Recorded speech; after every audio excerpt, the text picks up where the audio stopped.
Okay, good morning. It's February 12th. It's Wednesday. Thursday, Friday. 2 days before Valentine's Day, so make sure you get your candies or your flowers, or both. Oops. I put a little sugar in my tea this morning, so I just heard an alarm go off saying, "What's going on, buddy?" Let's take a look. So let's take a look so you can see too. Yeah, why not? So I'm just gonna swipe up on here, and I should have an app on this little puppy.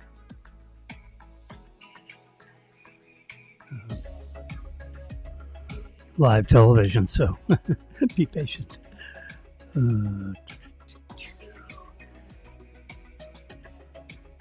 Health. Let's look under.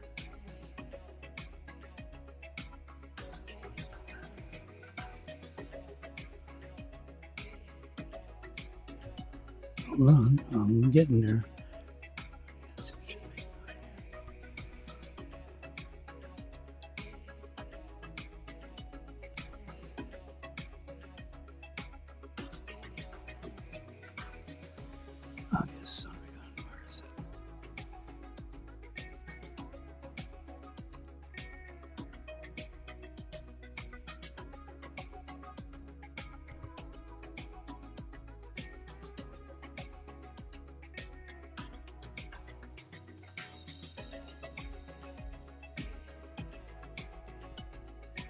There it is. Libre Link Up.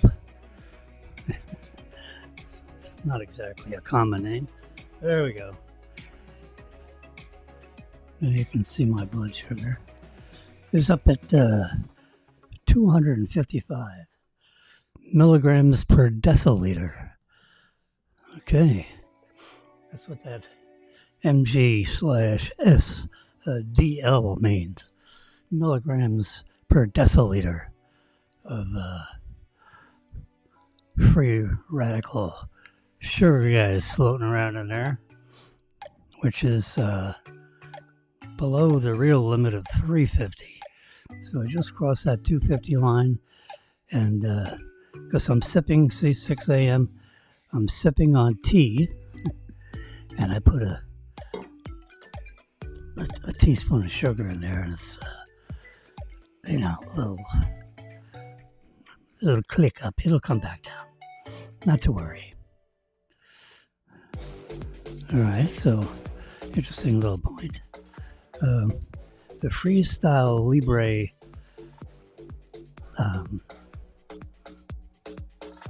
this guy right here pops up on my iPhone, and then my iPhone connects to my Apple Watch, and it gives me warning messages.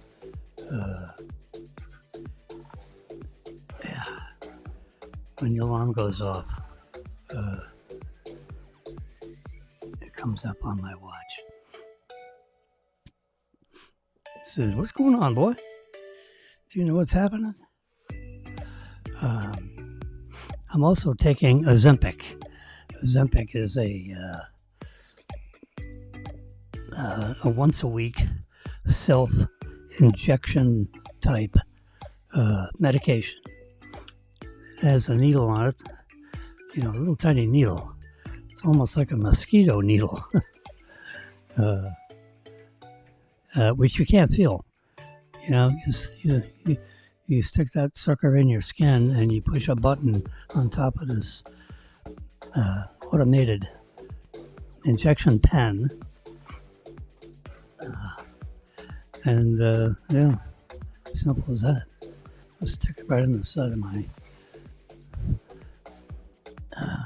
about 5 inches northwest of my belly button, in a tender, fatty part of my belly, and it keeps your, for those that are diabetic or pre-diabetic, where your blood sugar, where your A1C is over 7, 8, or 9. The Ozempic manages your blood sugar like crazy. Oh, see, there's one because it's still over 250. Every time it crosses the 250 line, you hear these alarms. Not to worry. Don't focus on my, yeah. So if it goes up and down past that 250 line, it'll show you, let's see, connection settings. Let's see. Oh, this is just how to log in and stuff. Yeah. So we're okay.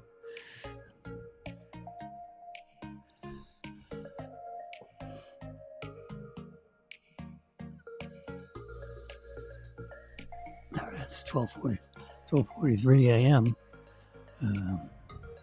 The news is that Trump has caused the release of a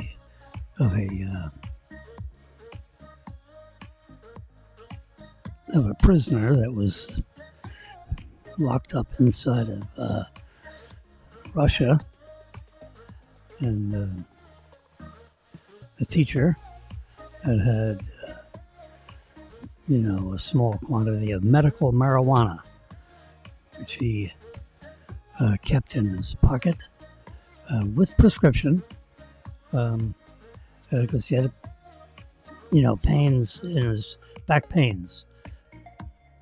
So they arrested him and sentenced him to, apparently in Russia they don't have medical marijuana.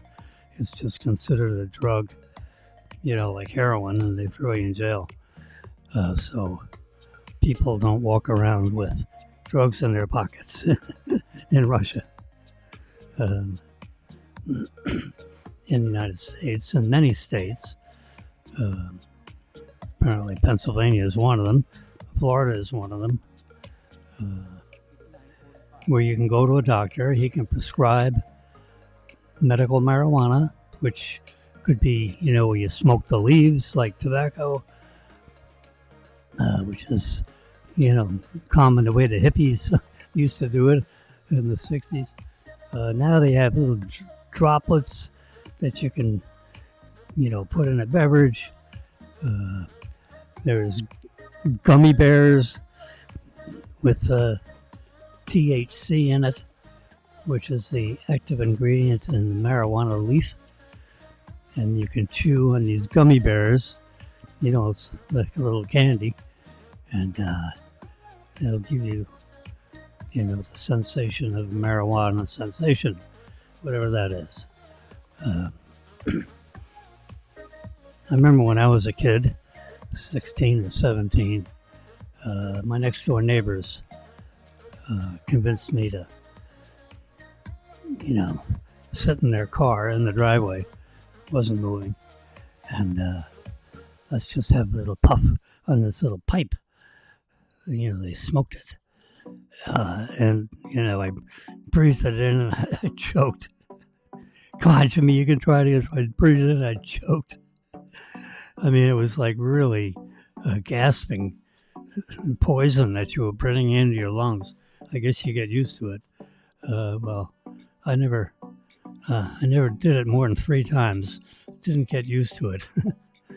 So that was the end of, I never got enough in my system, to figure out what that sensation was like. So I figured, well, that's too complicated. Maybe I'll chew on a piece of THC candy or throw it in so you can throw it in brownie recipes, or any kind of a cookie that you bake, and you can get a little high by eating a marijuana cookie. But they sell this marijuana in what they call a dispensary. This is the state of Florida law rule. And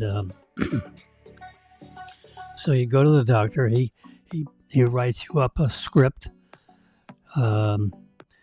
It's in a computer system that was designed by state law, Florida state law. And then you go into a dispensary. You show them your medical marijuana card. You sit down in the lobby, wait for your turn, and then the door opens up. It's like a drugstore. Dispensary is just, you can't get other kinds of prescription drugs in there. It's strictly marijuana type products. So if you have a script, it's in the state of Florida script system, which they've created based on current law. And it works anywhere, in the state of Florida. Each state has their own system, or maybe they use the same, I don't know. But the records aren't commingled. And then you walk around this little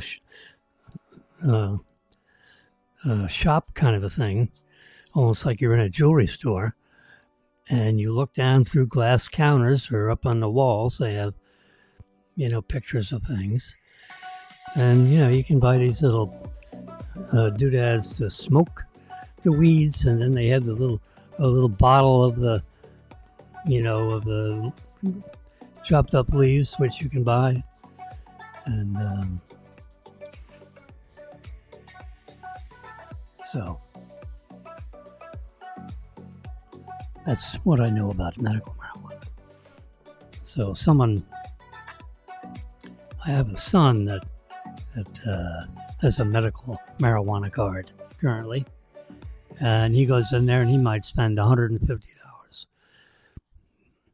in stuff that'll last a couple of months or a month or whatever.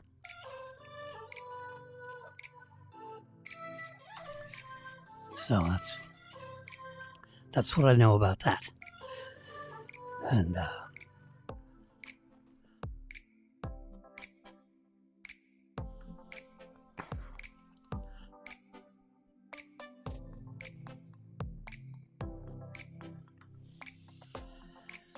okay. So now we're talking about the Trump's had a visit by Elon Musk. Elon Musk is a CEO, I believe, and a 11% shareholder of Tesla company. It's a major global manufacturer, designer, and seller of Tesla electric cars. You go online, and which I can show you right here. Press that button right there. You can see it. Yeah, see, there's Tesla. So this is how you get a Tesla car. They don't really have a dealership. I think they have a showroom, in the mall, across from the Apple store in the mall. I think they still have that display place. If you wanted to sit in the car and look at the controls. So you press Tesla here on the button. So now you got a menu. Press menu. Vehicles. We're going to look at Model Y, the new Model Y, all the way over to the, there it is, see that right there? The new Model Y. Let's order it. Just show you real quickly. I mean, it's sure, use our location. So here's a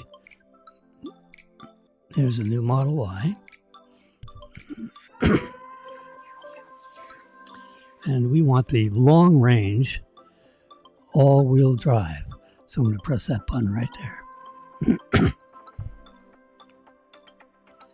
And you can see up on top, 311 mile range estimated, top speed of 135.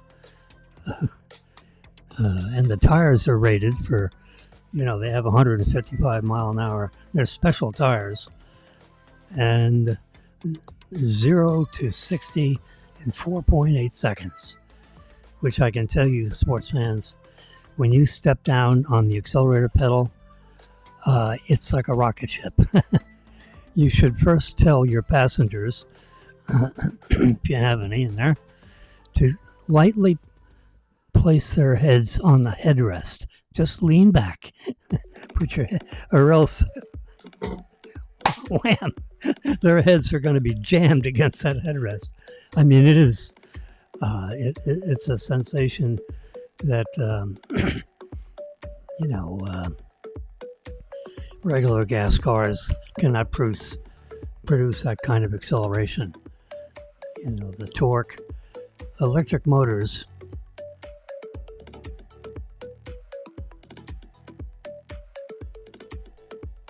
are very effective in producing a lot of torque at low RPM.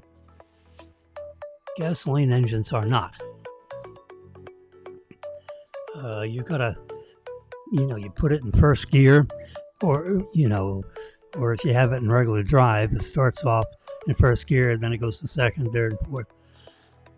And that's what an automatic transmission does for you.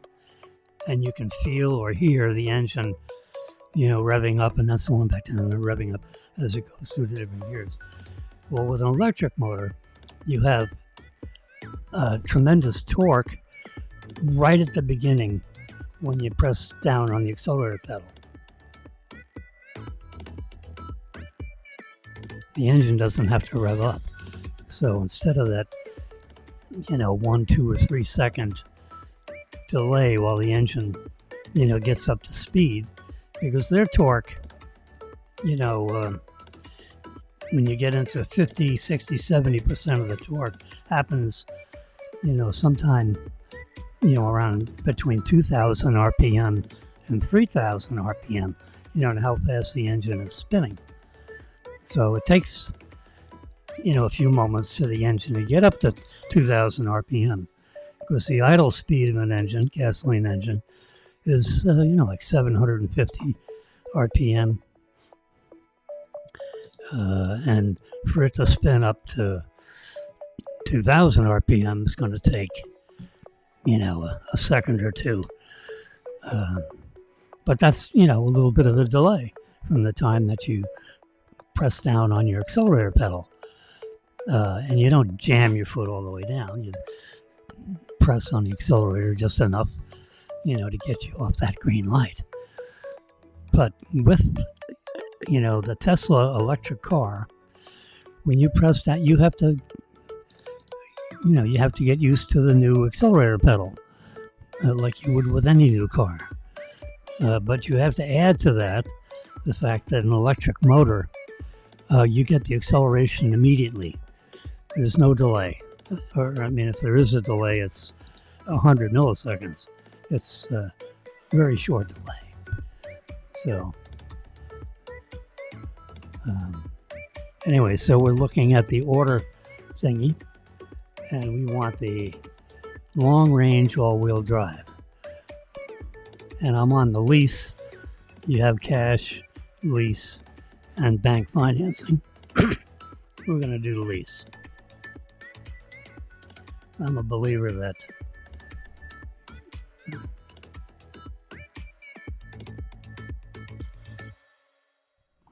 when you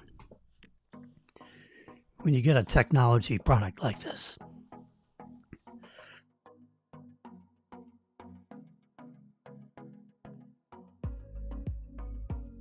excuse me, I'm a little horse around the mouth there today. When you're in a high technology product like these Apple iPhones or these Tesla cars, you get them on a 3-year lease. Every 3 years you turn it in and get another one. Well, in 3 years a lot happens, with the electric car technology and the way in which they designed the cars, the aerodynamics, all that stuff. And this is our second one. Our first Tesla we had 4 years ago. Drove for 3 years, and Tesla sent me a text message and says, "Do you want to get another one?" And that's, we had our little team meeting and said, "Sure, let's get another one." So we did this right at financing terms.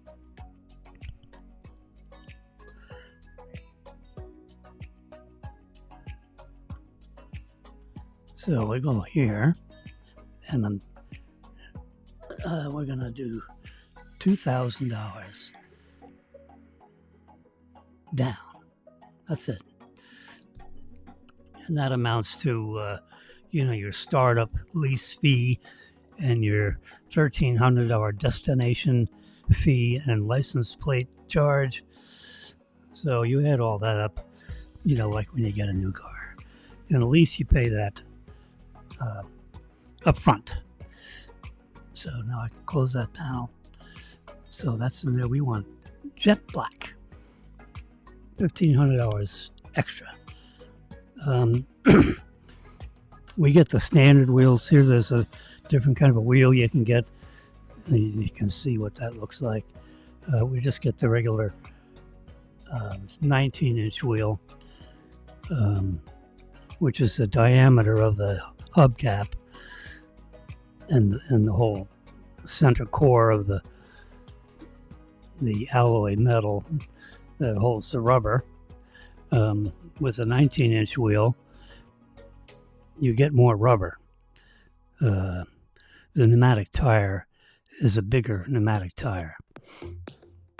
So the distance between the rim and the street, there's more rubber.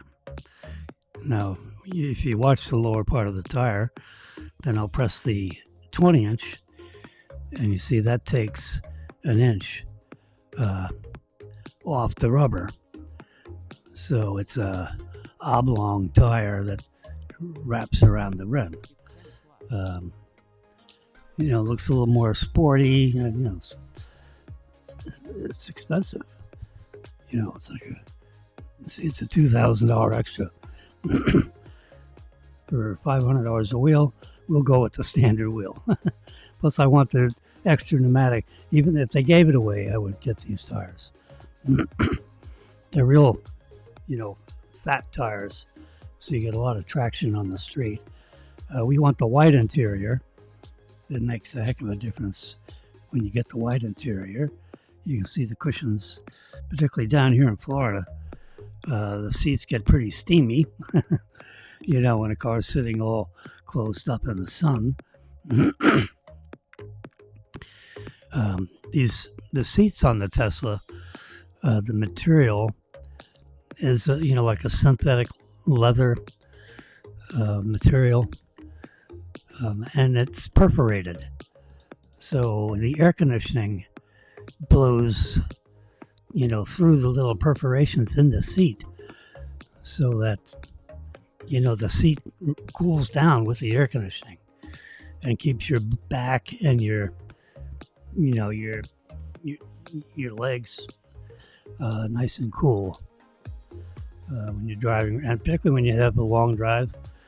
You're going to go across to Fort Myers or something, and you're sitting for a couple hours. The air conditioning seating is really quite spectacular. There's no extra charge for that. It's just part of the design of the car. They have a new 7-seat. So you got 2 in the front, 3 in the middle, in the back row, and then you have a row behind that where you can have a 7-seat interior. And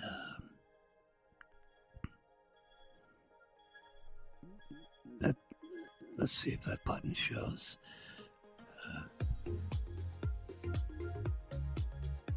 I wanted to show you the 7-seat interior. So if you want a 7-seat interior, it costs you an extra $1,000. It falls down. So if you need that room in the hatchback, it's not eliminated. We don't need 7 seats, so there's only 4 of us locally. And if you go out with somebody else, they can drive in the car or they can bring their own car. Here's a charging wire. You can see there, which basically allows you to plug into, a 230 volt, like a dryer plug, a 230 volt, 30 amp plug. That's this one right here.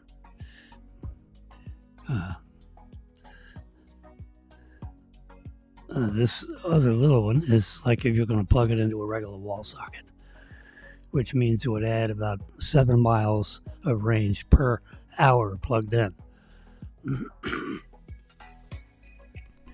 So if you just plugged it in a regular wall socket, it would add, 80 or 100 miles worth of range overnight as you plug in. If you plug it into this NEMA 1450 plug, which I've just expanded that view there for you, that adds about 30 miles of range per hour. So, you usually don't pull in your driveway on empty. Let's say you pulled in your driveway with a half a tank. Well, that's a half a tank in the electric car is about 150 miles, round numbers. So overnight, matter of fact, it'd take, 7 hours, 6 hours to fill up your tank. So if you pull in your driveway at 6 o'clock at night, by 1 a.m., the tank's full. So every time, or every other time, so when you fill up your car in your driveway or in your garage overnight, we happen to have a parking space right next to a plug.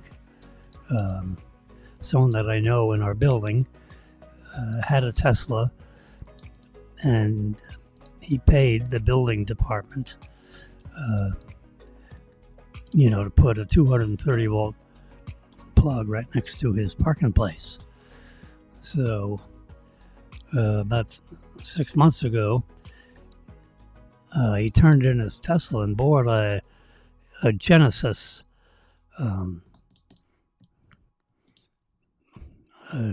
a Genesis SUV. So he's not electric anymore, he's gas. So I went to the good doctor, Dr. Brian. I said, Dr. Brian, how about you want to swap parking places with me? I got a beautiful parking place, one level up from here. And then I can plug in into the space where you have your plug. Would you mind? And he says, no, I don't have the electric car anymore, so we'll swap places. Show me where the space is. So I showed him where the space was. He says, I love your space. I said, well, let's just unofficially, you have assigned parking in this building. So I said, well, I'll park in your space and you park in my space. And so that's it. I plug in and fill up the car.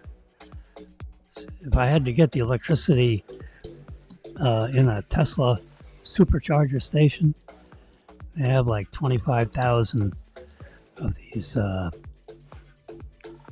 terminals you can plug into. They're about every 30 or 40 miles going up 95, or almost on every major road.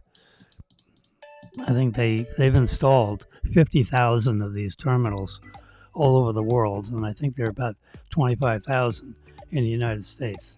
So if you're going to drive from here to New York or Atlanta or Orlando, Tampa, or anywhere you want to go, every 50 or 60 miles, there's a place where you can fill up. And they install like almost one a day. There's a new Tesla charging station open somewhere in the United States, about one a day. Or 5 a day, I think. Yeah, something like that.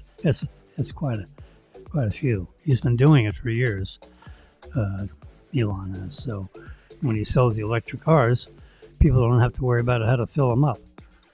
Now, if you own a house, or if you live in an apartment building, it was built in the last 3 or 4 years, the developers have to put in X number of electric charging spots, in the garage. So there could be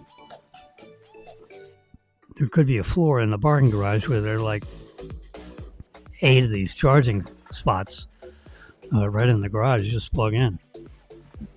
Developers have to provide it at their expense. So that's quite a feature. In my case, Dr. Brian went to the building department and said, I'll give you $2,000. Get your electrician out here if you don't mind, and put a plug right here on this column so I can plug in and charge my car. He paid $2,000, and they installed it. I noticed it because, being Inspector Gadget as I am, I saw this conduit that came out of the side of the building in the parking garage, went all the way over along the very top, and then came across the ceiling. And then I noticed it came right down to an outlet on this column.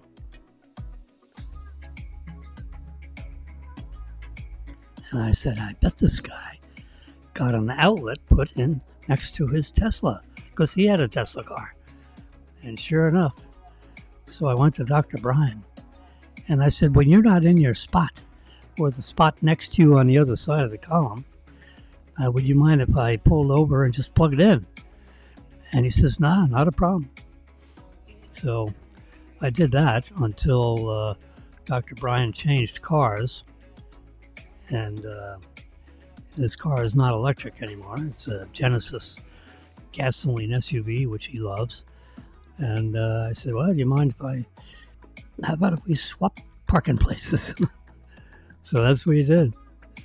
And, I've known the guy for 5 or 6 years. As a matter of fact, it was about 3 or 4 months before we got our first Tesla that I noticed that he had an outlet installed next to his parking place. And it's kind of like on the back end of the column. So as you drive around the garage, you can't see the outlet. Now you can see when he plugs in, because he's got a wire connecting his car to the column, so if you looked around, you could see that he was plugging into something. Otherwise, you're just seeing a black wire hanging on the ground there, on the concrete floor. Anyway, so we're plugging in, and about twice a week, we park in that spot every day now, every night. But we don't charge every day. Yeah, you charge, when the tank gets below 50%, we'll plug it in. It'll fill it up in, 5 or 6 hours. So by midnight or 1 a.m., the car's full. And when it's all the way full, it'll stop. I charge it to 92%, 7/8 of a tank.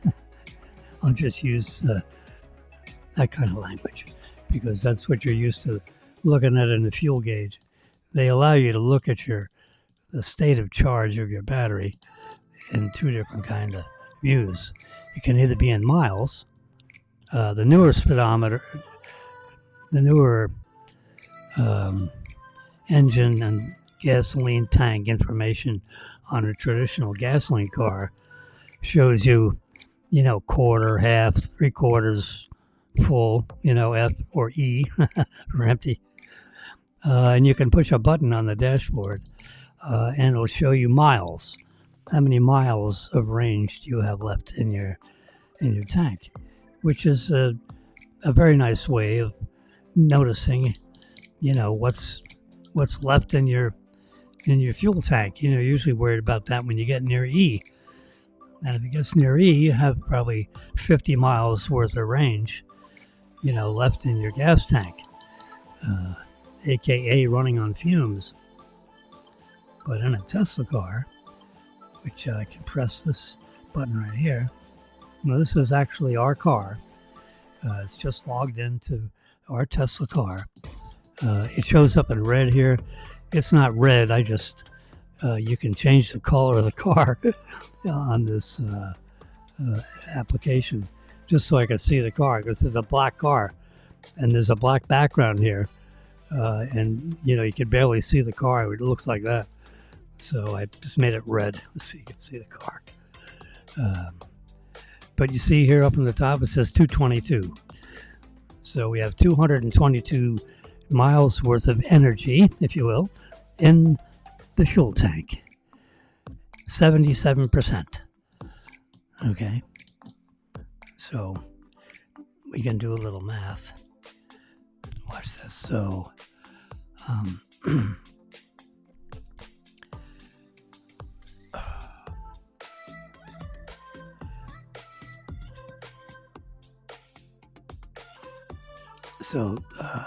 let's see. So if 222 miles is 77%, I'll divide it by 0.77. That's 288. So when we charge the car, it filled up the tank, giving us a range of 280 miles, round numbers. So 280 miles is now to 220 miles. So, we've driven 50 or 60 miles since the last time we plugged it in. So, 3 or 4 days goes by, and the tank will run down to 140 miles. If we have see, I can either be in percent. Notice it says 77, or I can touch on it, and now it's 222. So I prefer to see the mileage. Somewhere between, if I charge it to 100%, then the range would be, up around 300 miles. They don't want you to they don't want you to fill the tank all the way up. They don't want you to charge the batteries to 100%. Unless you're going on a trip or something. Then you can do it. Occasionally, no problem. But everyday use, every day you need to have the tank filled up to the very tippity top. No. So that's the way I look at it. So they want you to keep it, charge it to 80% or 90%. And then you run it down to 20%. Then you fill it back up to 80%. So you go down, up and down, from 80% to 20%. Unless you're one of these guys that likes to ride your tank down to fumes, which that's not Jimmy. I prefer to have at least a quarter of a tank. In this case, it'd be about, 60 miles. 75 miles would be a quarter tank. Yeah. Those 4 times 7 is 28. Yeah. So, we have a 300-mile range fuel tank. We have a 300-mile range battery. I'll just call it a fuel tank. So we're kind of using gasoline language with an electric car. And so it's easier for people that don't drive electric vehicles to understand how it relates to a traditional fuel tank, where the fuel is liquid petroleum, isooctane gasoline, or diesel fuel, either way. So there are Tesla cars, the Model S and the Model X, which are more expensive cars. The entry cost is around $75,000. Now that you can get a 400-mile range battery, 400-mile fuel tank. Where the Model Y this is a $50,000 car. It's a 300-mile fuel tank. And the whole floorboard, the fuel tank is all low underneath your seats, from front to back, pretty much. The whole 80% of the whole floorboard is this, all these lithium-ion batteries standing straight up and down that stand up, 3 inches tall, and there's thousands of them in there, about 4,500 of these lithium-ion batteries. That's the diameter of your thumb, and about this tall, about twice the size of a AA battery in volume. So, and they're encased in the 1/4-inch titanium case, sealed up against moisture and all that. They have ethylene glycol, a cooling fluid like you find in a radiator in a traditional car. Ethylene glycol pumps through the battery compartment with a heat exchanger, a radiator kind of a thing, in the front, real low in the front of the car.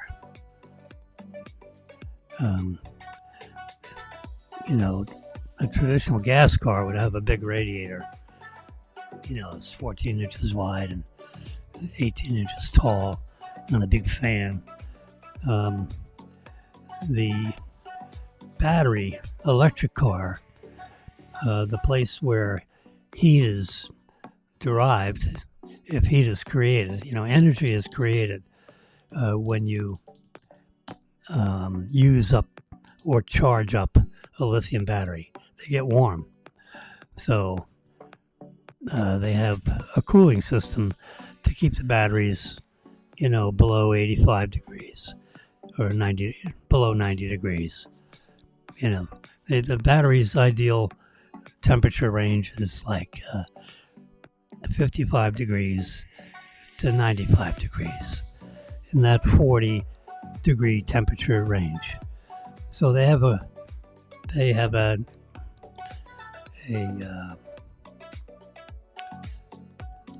radiator type system where it pumps ethylene glycol through the battery compartment, which soaks all the batteries essentially that are sealed up, of course. So the outside edges of the batteries get in contact with the ethylene glycol as it's flowing through this big titanium case, and then pumps through to a little long skinny radiator that's real low in the front. It doesn't require a grill. It just has a couple of fans on it, electric fans. If the battery, gets over 90 degrees, 95 degrees, the fans will come on and keep the battery, below.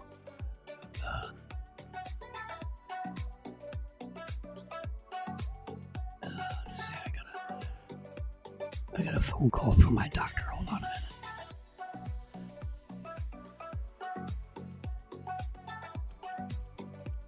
Hello?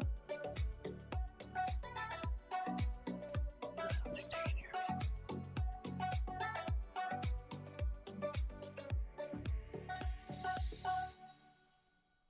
No, they'll leave a message.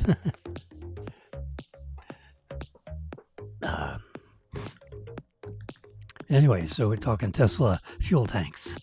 Anyway, so they have a little radiator system to keep the battery cool down in case it gets overheated if you're charging it, like say in the cars in the sun. The heat exchanger will turn on and cool down the battery to keep it down, below 90 degrees. So, and that doesn't happen when you're like driving the car, that occurs more likely when you're charging the car, because when you're driving the car, you're not pumping out that much energy where it would heat up the battery. But when you're plugged in to a Tesla charger and it's putting 200 miles worth of range in the battery in 20 minutes, which is a relatively fast charge rate, as opposed to using 200 miles of range while driving, which would take you 4 or 5 hours, 6 hours of driving instead of 20 minutes worth of charging. So the battery will get warm when you're supercharging it, charging it fast.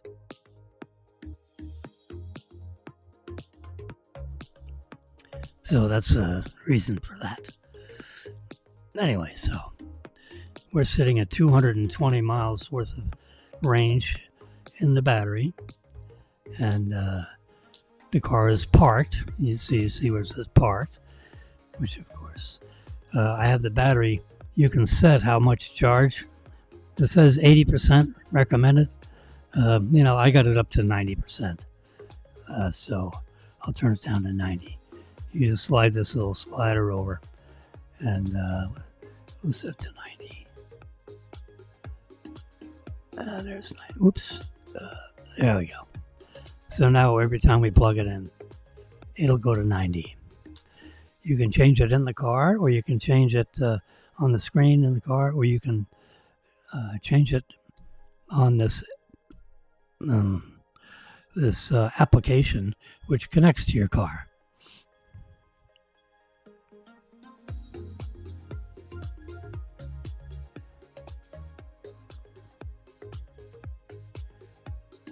Okay, so change that to 90. You can make it 100 if you want, but not for every day. So this way, when it reaches 90% charge, when you're plugging in overnight, it'll turn off at 90%, which is, in this case, the battery's a 300-mile battery, so 90% of 300, is 270 miles. So we're at if we plugged it in now, it would go from 220 to 270. Which of course we're not doing. And there are live cameras in the car, so there are live cameras all around the car. So if someone starts messing with your car, this live sentry thing will trigger, and it will save information on a display, and you'll see people. It's connecting to the dashboard right now. As crazy as it seems. Oh boy. Apparently, so here's a driving situation on February 10th, 2 days ago. Let's see what's going on here. So I can. So we're gonna jump to the event.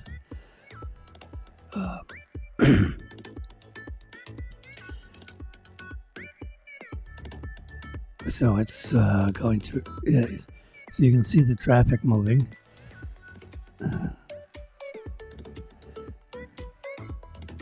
So maybe someone tried to back up when they were in the lane and distracted the cameras on the car. So here's someone parked next to us. He got out of his car, and because we're parking lot, he parks next to me. So when he gets out of his car, the door swings near my car and triggers, this Sentry system. So you can see anyone, that's fooling around. And you can see, you got the left camera, you got the right camera, you got the front camera. So this is parked in front of the parking thing. And then the rear camera, which shows, the cameras right above the license plate. So this is if you were on a highway and heaven forbid you should get in an accident, all these cameras operate simultaneously and you can see, who steered into who and what happened and, all this stuff. What's going on here? See, here's someone they're just walking by the car. See there's people walking by because I was parked. This is probably Saturday. This is Sunday at 11 o'clock. We're probably parked in the Flakowitz parking lot. The people just coming and going, getting bagels.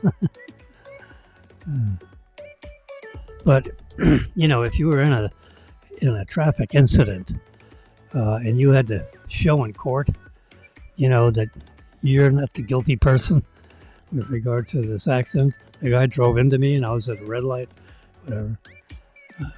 You can take these clips, these live camera clips, and submit them to your attorney, and he can submit them to the court and the insurance companies and whatever, and show that you're not the guilty party in the traffic accident. Yeah, it's pretty amazing. So here, see climate in the middle of the screen here. Climate, it says 98 degrees. Let's just touch on that. Now, the internal temperature of the car is 69. So when Marilyn gets in the car, I get in the car, and off you go. The air conditioning will automatically come on and cool it down to 69 degrees. Now, you have the ability it has a cabin overheat protection. So I'm with the on button here. It means that go ahead and use the electric air conditioning to chill the car when it gets over 100 degrees. I can change that to 95 degrees. Let's do that. So now we're at 95. So when the cabin temperature gets up to 95 degrees, the air conditioning will start running. So the cabin overheat protection, see, interior temperature just dropped to 99, and you'll see it drop to 98.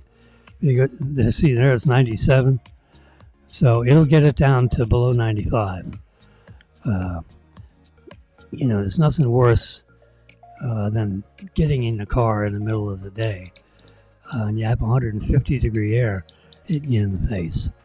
So, or if you have stuff in the car, like paperwork or whatever, you don't want to sit in there and cook in a car at 160 degrees. So this way, the furniture in the car, the seating, the walls, internal sides of the car, insides of the windows, the whole thing will stay chilled to below 95 degrees. See, now it's at 94. The interior temperature probably won't go, see, it's down to 93. Certainly, in a couple of degrees, it's going to turn off. But that's what that is. So this is a climate. So now I'm up here, and I'm saying 95 degrees, approximate activation temperature. Yeah. So we're down to about 93 degrees. It'll probably shut down now. If you didn't use the air conditioner, the windows would drop about an inch all the way around, and the air would start circulating, drawing in external air into the car and blowing out the hot air through the top cracks of the window. It'll bring down the windows about 3/4 of an inch. Low enough to have air circulate, the hot air to blow out of them, but not low enough where someone can get inside there and open up your car or steal stuff. It shows the location of the car. It's parked, the red arrow, it's parked right in the parking lot in front of Seacoast Bank, which is where Maryland works. You can reverse pinch this to see more of the surrounding area if you want. Or you can pinch it this way and see, which row of parking. It shows exactly where the car is. When it's driving, the arrow will move. So if someone could be able to steal the car, you'd see that little red arrow. So you could just tell the police, "Hey, the car's on Glades Road heading west." Oh boy! And they go trap the car. Tell them the tag number, and they'll stop the car. Yeah. So people generally don't steal Teslas because they know they have this system in the car that tells you exactly where the car is at all times. It also has camera inside the car, so you can see who's driving it. So they have video evidence of, this guy, unless he's wearing a mask, you can see the bad guy in the car driving away in your Tesla. They can catch him pretty quick. Yeah, here's your security. If you want to add drivers, there's a parental control in case you're showing your 16 or 17-year-old how to drive the car. If you turn this button on, that's a parent control, and you could limit how fast the car can go. You can limit the time of day that it could be used. There could be a speed limit mode with a PIN, so you can put a 4 or 6-digit PIN code in there to prevent someone, like a valet. You give them the PIN code. Sometimes the valet people don't lock your car, but if there's a PIN to basically allow the car to drive, you give the valet guy the PIN number, and whenever he goes to get your car, he's going to have to put the PIN in. Whereas if you didn't lock the car and just some passerby opened the car, they wouldn't be able to drive off with the car because they wouldn't know the PIN. And you only get several tries on the PIN. You add a driver, what would that mean? So your phone is your key. You load the application, which is in my phone here. And you say add a driver, and you just have your new phone. Let's say you got a new phone, and you put it in the cradle in the car. You lay it down on the console, and it'll sync up your phone with your app, with your permission, to the car.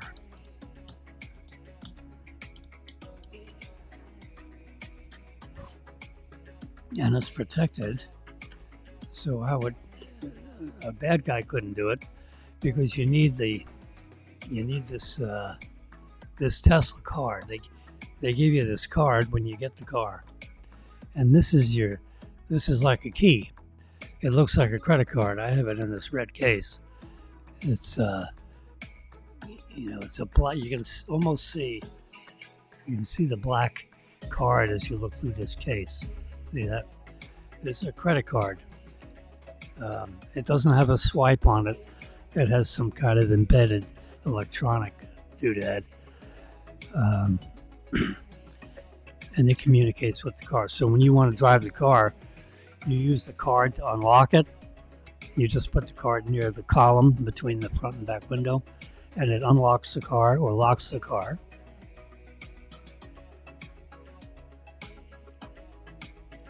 Or when you get in the car, you put this key on the console and you say, I want to add my phone as my key. Your phone is your key. So you can have like 6 or 8 different phones to be used with the car. My watch, I have my watch synced up with the car. So if I'm within about 10 feet of the car and it notices my watch on, it'll unlock the car and be ready to drive off my watch. For example, if the phone ran out of battery, then, the same thing with your phone. If you have your phone, logged in as a driver, you identify yourself. This is Jimmy's phone. This is Marilyn's phone. So we have a number of drivers, and of course you have your keys, your car keys. Marilyn keeps this in her purse. I keep this in my back pocket when I'm out driving. But typically you don't need this card because the phone is my key. And the car senses that my phone is within 14 feet of the car. It'll automatically unlock the car. If you wanted to, there's a switch for that. And if you walk away from the car, let's say you're done driving, it notices that the phone is now outside the car and further than about 14 feet away, it'll automatically lock itself. So you don't have to worry about locking and unlocking the car because the car will do it automatically when it notices that the phone is not in or near the car. How cool is that? So you add a driver, create an invitation. So I can create an invitation, and there's a text message that pops up, and I can send a text message to anybody who you want to invite to be a driver. And then the next time they get near or in my car, they just push the invitation on the text message that they got, and it sends a signal between their phone and the car's computer, and now it will recognize that phone as a key. So you can remove a key, you can add a key. That's what that button's all about. Charge statistics. There you go.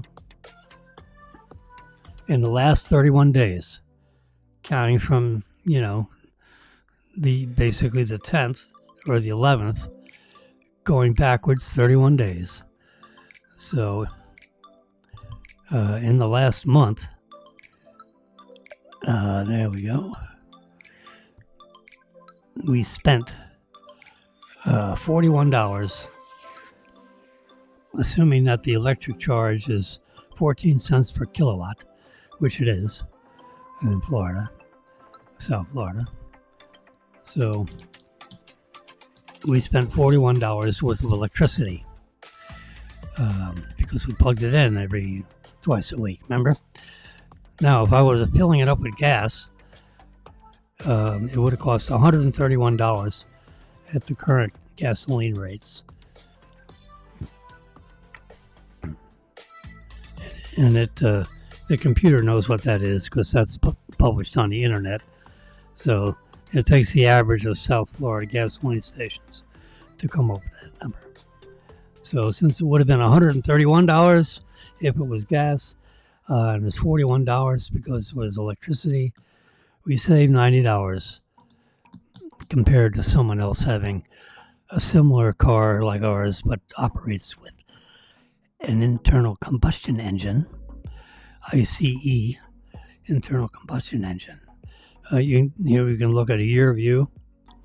Of course, a year only goes back to March when we got this car. So since March, let's see how we read this one. So here we go. So in the last 12 months, or the last 10 months, we spent $647 worth of electricity rather than $1,684 worth of gasoline. So in 10 months, we saved $1,037. Every every day this gets updated.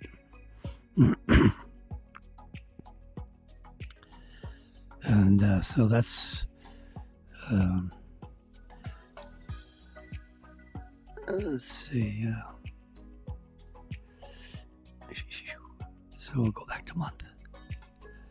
And you can see all the lines are blue, which means we're using the home charging plug that's next to our parking place.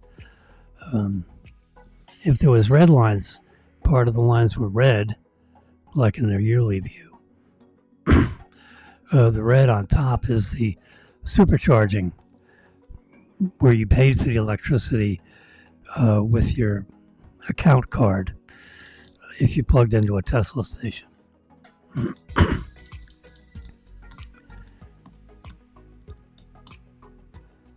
So, and that ended in December, or November, December. You can see red in various months where there was more paying for electricity externally, like at one of the Tesla charging spots. But since we swap parking places, we don't hardly use the supercharger at all unless we were driving out of town. All right, so that's the end of that. Going through my application here. If you want to make a service appointment, you press that, and you can ask a question. History, you can go to the owner's manual. If you want request service, you just press request service. I'll press it. And what is it? You have an interior problem, you have an exterior problem. Did you have a collision? Is there noise or vibration? Tires or wheels? You have a flat tire, out of balance, whatever. They'll come out to your car and repair it right on the road. They'll give you emergency roadside service, and they'll get to you, within 45 minutes, sometimes sooner. We've never had to do that. You can pull up in your driveway and they'll come fix up your car right in the driveway. We've never had any service. Really, in 4 years of driving the Tesla cars, it doesn't need any service. Everything works. The tires never went out of balance. We only put 6,000 or 7,000 miles a year on the car. So our lease is a 30,000 mile lease, which is 10,000 miles a year. We haven't driven more than 6,500 miles a year. So we turned in the first Tesla after 3 years of driving. It had 19,500 miles on it. So we basically didn't use 11,000 miles worth of, driving on the lease. So it's amazing. So we've never been into service. Doesn't need service. I actually drove into service one time, and I asked the guy. I said, "So what's the deal with the service?" I don't see anything in the manual. You have to bring it in every so thousand miles. There's no filters, right? There's no air filter. There's no oil changing. He says, "No, it's all sealed." After 3 years, they might change an air filter. That the air that circulates through the cabin, but there's no radiator per se. There's really not much to do. I mean, it would be, if you got in a car accident, there'd be something to do. But if you haven't had any accidents, or dents or broken glass or anything, there's really no reason to come into service. I said, "Okay, well, I haven't been." Just checking to make sure. He said, "Well, while you're here, let me check the 12 volt battery. That's like that runs some of the internal lights in the cabin, and it'll drive the radio when you're sitting in the car." So he checked the battery. He said, "I just exchanged the battery. you got 2.5 years on the battery. Let me just put another one in here. It'll only take a minute. It took him like 8 minutes. So he opened up the front. He got to the front battery. He swapped it out for a new one. And he says when you get your new car, it'll have a lithium-ion 12-volt battery. And it won't, it's like a 10-year battery. It won't ever need to be replaced. And since you turn your cars in every 3 years, you won't have an occasion to do anything with any of the battery replacements. So that's my Tesla application. So I can shut that down. Now in the phone, you leave the the application. Let's show you here. See, now the car is active on my phone. You see that right there? You see the red car, which is actually black car, but yeah, I can see that it's locked. I can see that the internal fans aren't running. The internal temperature is 92 degrees, because that's the automatic overheat protection that I just showed you. So it'll stay, below 95 degrees. So if it gets up, near 95, it'll cool it back down to below 95 within about 2 or 3 degrees. And that's the whole deal. You can click all financing. You can see your lease if you feel like seeing your lease. So when you're not using the app, you just push this up a little bit and let go. Then I'm going to come back to this. So you leave the app always in the background on your iPhone, so that the app is active. It uses very little energy in your phone as far as ruining the battery or running it down. It doesn't. So that when you casually have your phone in your pocket and you're walking up next to your car will automatically unlock as you get close to the car. You don't have to push any buttons. All right, so that's how you get. Anyway, so if you want to lease the car, in this example we were doing over here with the white interior and we don't need the charging wire. I already have one. Then you just say, let's see, lease 2,000 mile. Yeah, there you go. So anyway, the lease price.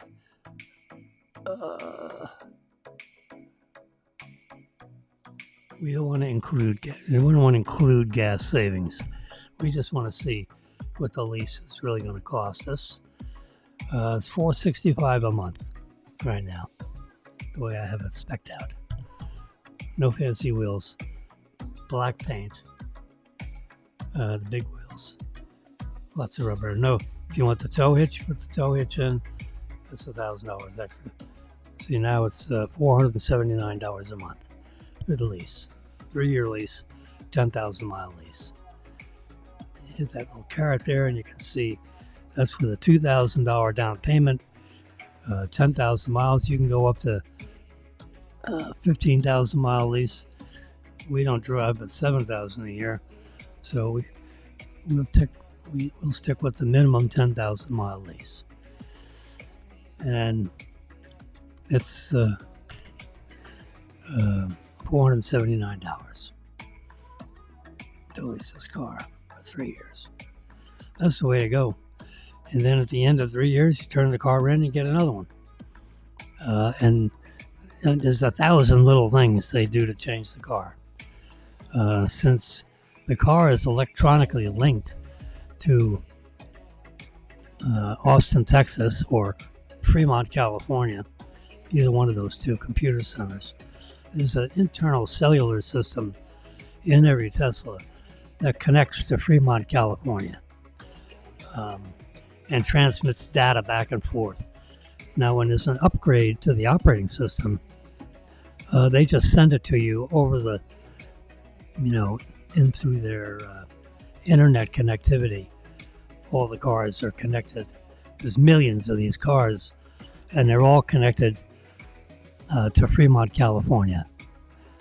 So they can keep data on your driving. If you're using the automatic pilot, the cruise control, it automatically updates the road maps, road hazards, speed limit signs. So, all that data, you pay $10 a month for that service, and it will give you all the highway data, weather data, and it automatically, periodically, like twice a month, they'll send a signal into their system. It'll come up on the screen in the car, and it says, we have a software update for you. So it'll ask you to download the software into the car, which is an operation you can do using your phone. And it will go on your Wi-Fi network, because generally your Wi-Fi will work in your garage or near your house. And it'll download the software in the car. And then you get another notice on your phone that says, do you want to update your software in the car? It'll take 25 minutes. So if you need the car, then don't do it. If it's parked and it will be undisturbed for 25 or 30 minutes, you can download this. You can install the software. And it installs the software, and all of a sudden, it fine-tunes some of the screens, some of the menus. There might be updated TV channels or radio channels or movie stuff you can watch on the screen. And, all that's updated about every 2 weeks. You'll get something. It might repair on how far back you can pull your seat, or how far forward, or the amount of steering wheel in or out. It'll fine-tune some of those things. Some of the graphics that's on the screen might change. Like that word will get bigger type or smaller type or whatever. There were some people complaining that on the left corner of the screen is your speed limit. Tells you how fast you're driving. Well, some people wanted that number a little bit bigger, a little with fatter font, bolder font face. So, 1 month they changed that. So they take consumer suggestions very seriously. So if a lot of people ask for that font to be increased, they'll increase the font. They got a building full of software engineers that go through, that are constantly improving, the way in which all these displays are shown on the screen. There's several screens in the newer cars. There's a screen for the back seat people and a screen for the front seat people. So they can watch movies on the back seat and plug in with headsets and watch. You got kids, they can watch their favorite movies or whatever while you're driving away up front. Yeah. Crazy world we live in. Anyway, so that's the Tesla. That's how you lease a car. You go online, Tesla.com. Be there or be square. Here's an app which I've showed you before. You notice on the I'm jiggling these screens. You look below, you can see a row of icons. The third icon has something that looks like an F. I'm going to press that, and there it is. It's called Flipboard, and there's the red F in that upper left corner. Now, Flipboard is like an electronic magazine that you decide which publishers you'll get stories from, and what kinds of stories you want to read.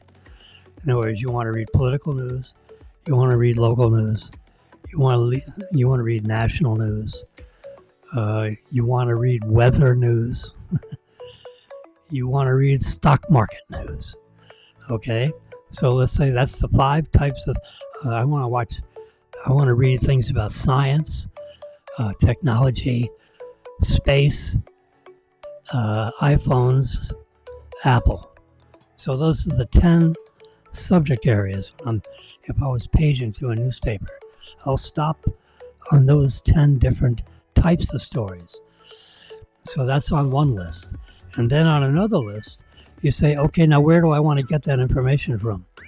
I want to get it from the local newspaper, or Palm Beach Post, the Sun Sentinel, the Miami Herald, the Washington Post, the New York Post, the New York Times, the Fox News Channel, MSNBC, the Weather Channel, the New York Stock Exchange, the American Stock Exchange, the NASDAQ Stock Exchange.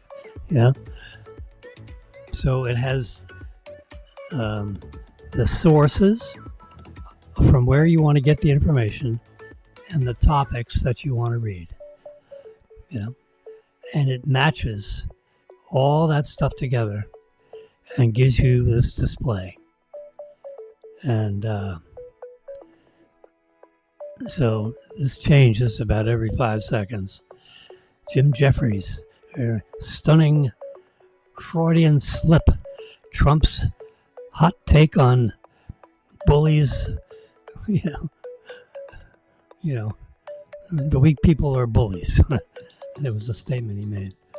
Anyway, so it comes up with these headlines. 5 ways to use an AI agent to grow your business. And that's in Forbes, because I indicated I wanted to see Forbes stories. So then you can flip this. GSA staff facing massive cuts. GSA is the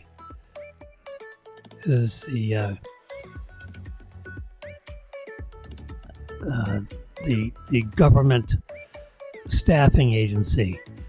In other words, when President Trump moved in the White House, the GSA packed up his stuff and moved it into the White House.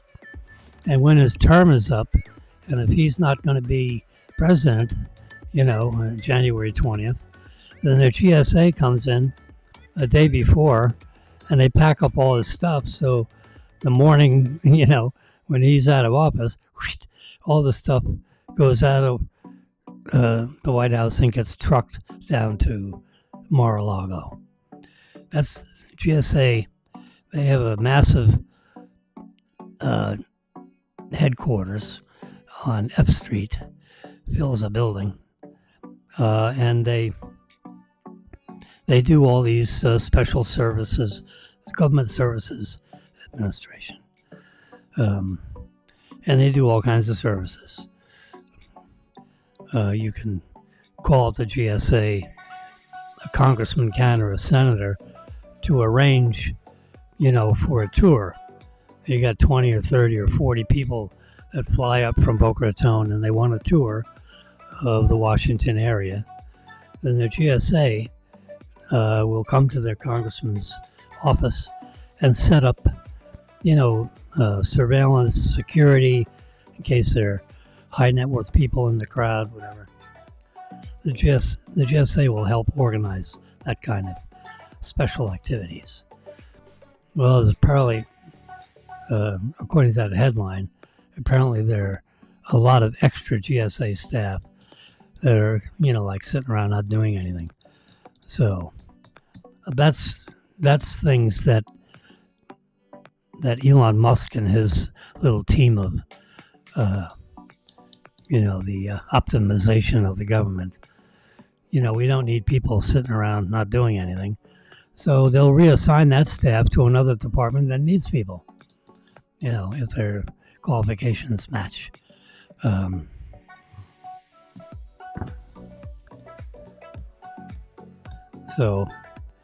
Other things that Elon Musk is looking at is, let's say Social Security Administration. Now, he's not going to change the Social Security laws. The law is the law, and, the Social Security Administration makes payments to people like myself, based on the amount of earnings that I've had over my lifetime. And when I started it to get paid, now they're not going to do anything with those benefits. But what if, you're supposed to, your surviving heir, or the attorney that's closing out your estate, or your sons, they have a responsibility to turn off the Social Security income when you pass away. Okay? So you have to notify the Social Security Administration to turn off the benefits. If you leave them on, then they can claw them back. They can say, oh, by the way, you've overpaid yourself $10,000 because you didn't turn it off 2 months ago because you died. So your estate will have to do that. The Social Security will come after you. They'll use, I guess, the IRS, their collection people will claw back the money. If you have an automatic deposit, they'll do an automatic debit and grab the money back if you've been overpaid. Not based on regular benefits. It's usually if you don't turn it off when you die. And apparently, they found tens of thousands of people that are getting Social Security benefits and they're 150 years old. Well, obviously, we don't have a lot of 150-year-old people. I would say none. So they need to go investigate, whether these people are alive or not. Particularly when they get over, 100 years old, they should take, those 25,000 people that are presently getting death, benefits after they've died. Well, that money should be stopped, number one. They should investigate each one by one, and find out if they're alive or not, get death certificates, and match how much they've overpaid, assuming they overpaid, and stop the future payments if you've got a death certificate on the person. So that can be automated. That doesn't need a manual effort. You just go out and get death certificates on all these people, that are over 120 years old, because we would know. And if it pulls up an account and it says this guy's, 123 years old, then you wouldn't turn off his benefit. You just turn off benefits to people that have, matching death certificates.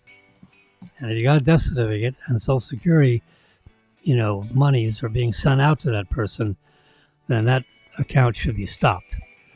And then someone in the IRS individually would flag that account and claw back the overpayments, assuming there are overpayments. That's the kind of efficiency stuff. But there's tens of billions of dollars worth of these things that are going on, and no one's doing anything about it. So this optimization department that President Trump and Elon Musk volunteered to be someone, and he's spending a lot of time, and they're not paying him anything. He's not been elected by anybody, and he hasn't been hired by the government. He's doing this out of his own knowledge of how to run a business, since he's one of the wealthiest guys on the planet, if not the wealthiest. And he's not trying to line us. He's not doing anything that would benefit him, because that would be a conflict of interest. In other words, they wouldn't have him go in and do a survey of NASA contracts, since SpaceX has a massive multi-billions of contracts to SpaceX, which is a company that he owns personally. It's not a public company. So if their contract's going to Tesla, SpaceX, or any of the other Elon Musk companies, he would, um, not look to optimize anything that's revolving a department or an agency where one of his companies is under agreements or contracts with. Yeah, so I mean that's what do you call it? The president with the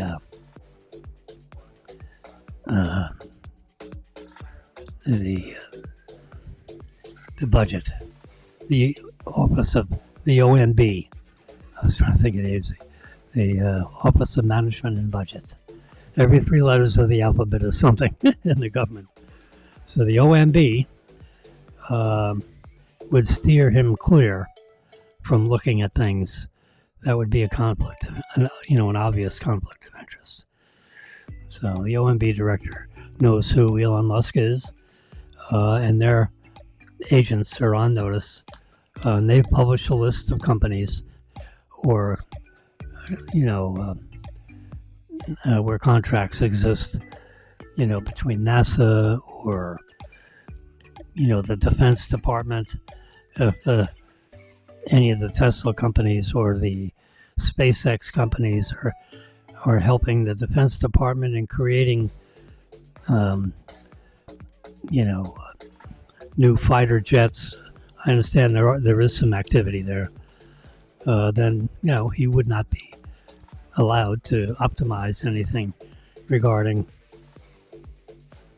the Defense Department's engagement with any Elon Musk entities that is for the good of the country. Yeah. Anyway, so that's how so this is how I get my news. I read all my newspaper stuff, magazine stuff, comes up through Flipboard. And so, Road and Track is a publisher that I'm interested in looking at. Newsweek, you can see who's publishing these. USA Today, that's one of my approved places to get news from. NBC News. So here, Trump, joined by Musk in Oval Office, orders up big cuts in federal workforce. So that's just what Elon Musk is showing, that, there's a lot of people in certain departments that aren't doing anything. They're not even coming to work, but they're getting weekly checks. And they were ordered to come to work, I think, Monday. And they'll do surveys on Tuesday. And if you didn't show up to work, then you're going to be asked to resign. And if you don't resign, then they're probably going to move to, depending on what kind of a position it is to extract you from that position. During the COVID business,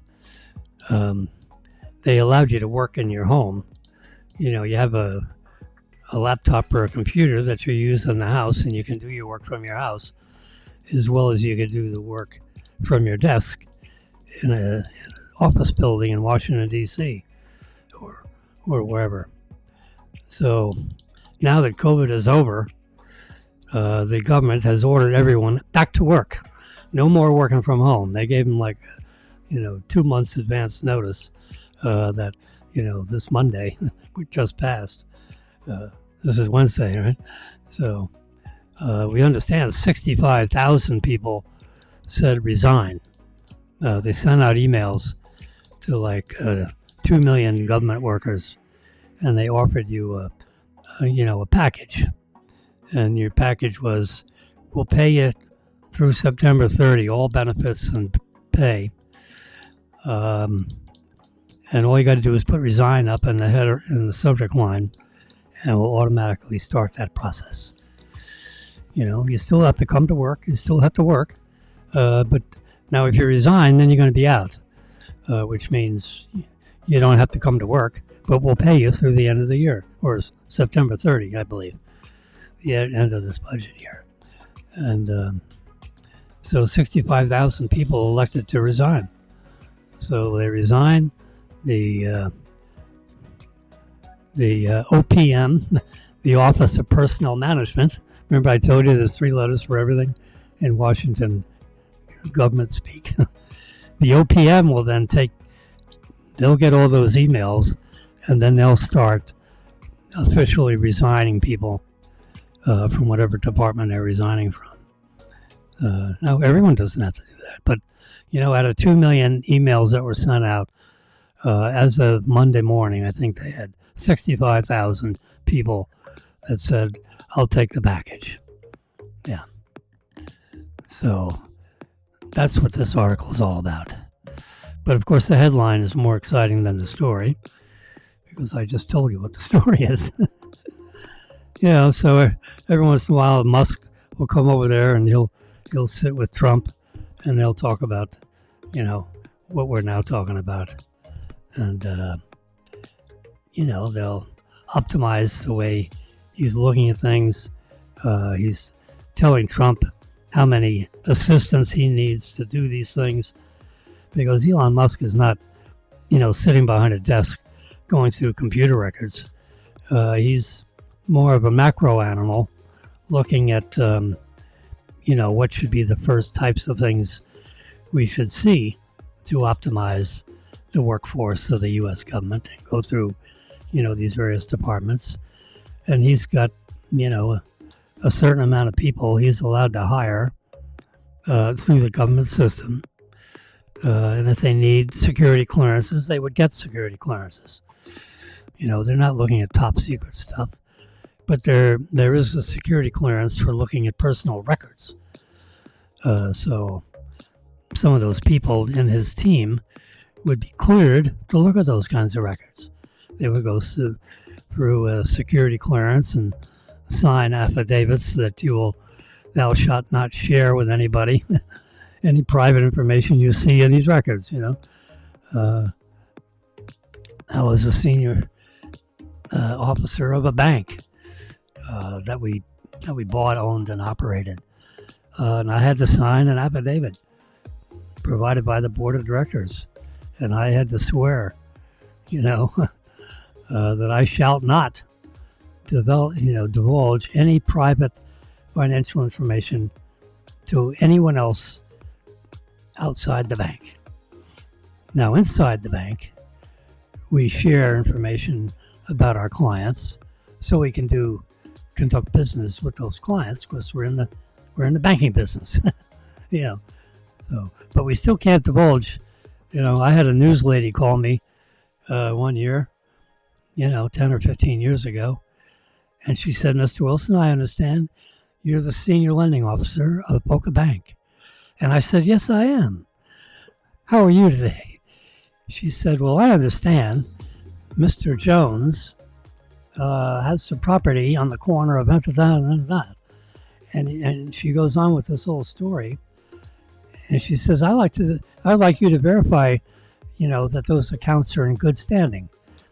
I said, ma'am, I'm not even going to confirm that this is a client of the bank, much less what their standing is, which by law, I'm not allowed to tell you. She said, well, if you don't tell me, I'm going to make it up. And I said, well, have at it. Is there anything else you'd like to talk about? She says, no, hangs up the phone. So she went off and wrote a story. And I told her, I said, if you say anything that I said, you better be right, or our lawyers are going to be all over you. So I'm not giving you any quotes. I'm not confirming or denying one way or the other that this bank has any connection whatsoever with the person that you mentioned. So don't quote me. Other than you can say this, you can't even say this customer doesn't deal with the bank, because I'm not telling you one way or the other. So you really can't quote me in any way whatsoever. So govern yourself accordingly. Bye-bye. Have a nice day. I mean, these news people are really, if you don't tell me, I'll just make it up. I said, well, have at it. I said, I'm telling you 0. So I'll be looking for your story. And if I see anything that is inaccurate, I'll be forwarding it on to our corporate attorneys. So please govern yourself accordingly. These people are nuts. Crazy. So, well, that's the news people are going nuts over Elon Musk. Oh, yeah, he's taking over the U.S. government. Right, come on. No one can change any laws except for Congress. The president can't change any laws. His job is essentially to enforce the laws. He's the chief executive of the company. So the executive branch of the United States government basically implements the laws. Okay? Congress makes the laws, and they have staffs in the congressman's office, whether it's a U.S. senator or a House of Representative member. We'll just classify all of them as congressmen.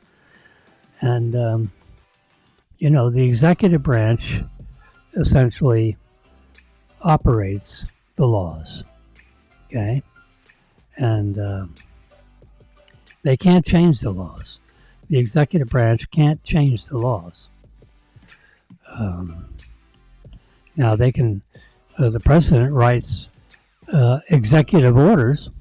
They call them an EO, executive order, where he'll sign executive order saying, we will now close the borders.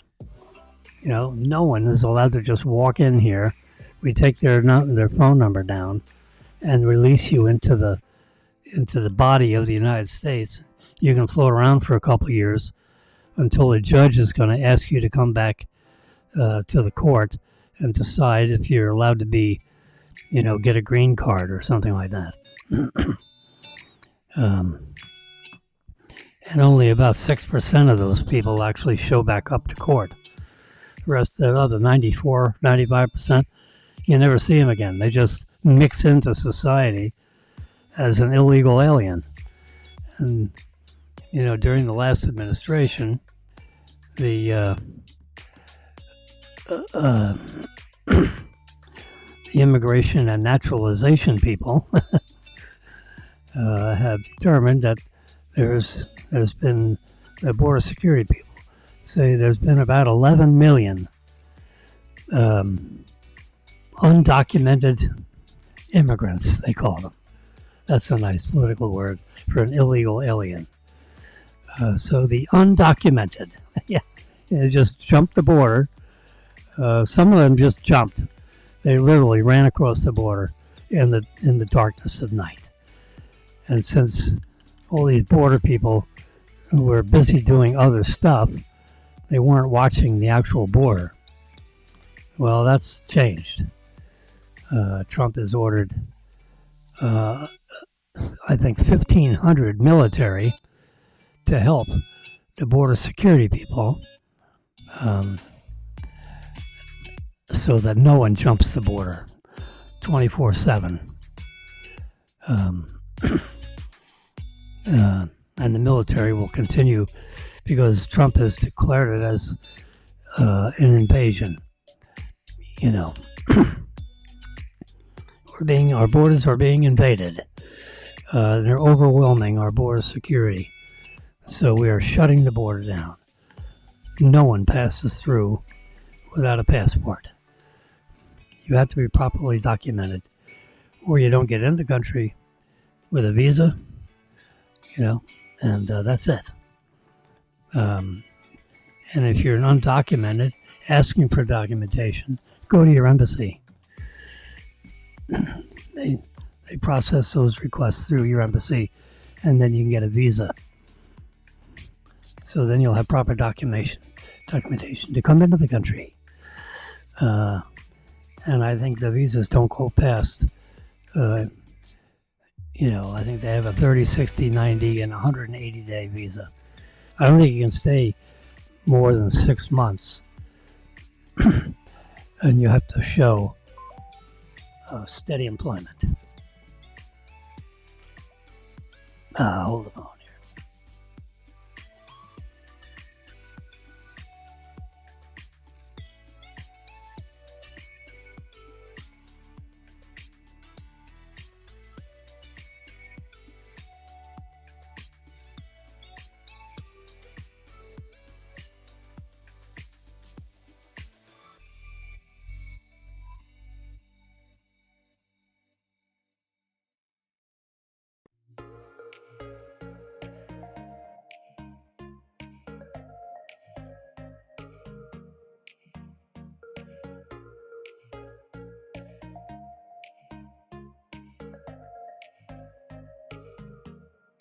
I'm back. I think I'm back.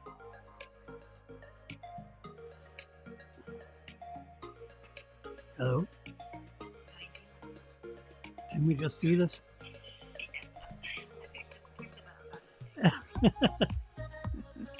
Repeat and repeat, huh?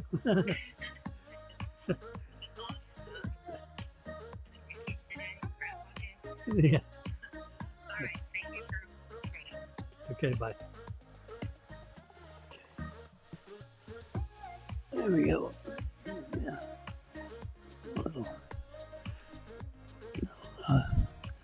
Got an email from number one son.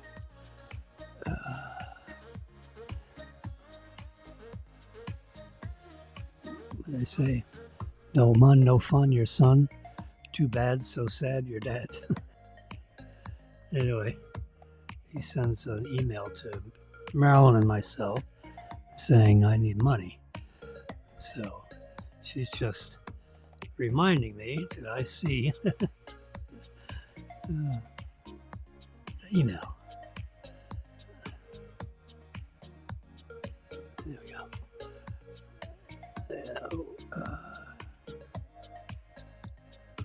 Next time, let's see. I think I've already done this.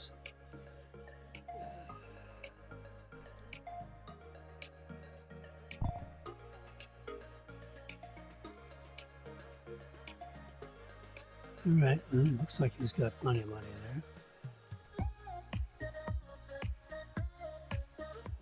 I guess he just wants some more money. All right, so we gotta put a little more money in his account. There we go. So there's Jimmy's account. We want to do a transfer. He gets paid on Fridays off today. So from me to Brennan. You're watching the electronic banking here, sorry. That's good. We'll give him $100 more in his account. There we go. Confirm transfer. Look how easy that is. Bam. All right, that's done. Little honeydew there. Return home. Then we go back to transfers. Then we hit transfer activity. And then I'll do a print screen on that and text it to him. And that way he knows he's got an extra $100 in there. He gets paid on Friday and he'll pay it back. So that's, you know, he gets a little skinny with 2 or 3 days to go before pay periods. And the Jimmy National Bank, it's no problem. No problem. Okay. Photos, send him evidence.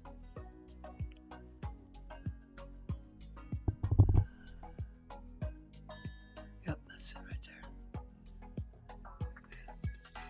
Done. Send that to him. D-O-N-E. There you go.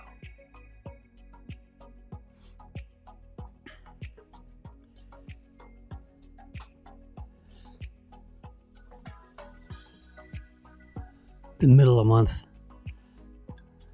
we have lots of cash flowing around. I get a Social Security check. Marilyn gets a Social Security check this Wednesday. I get a Social Security check next Wednesday. And Marilyn gets paid on the 15th. So we got three things within 7 days. We got 3 hits, positive hits to the account. Yeah.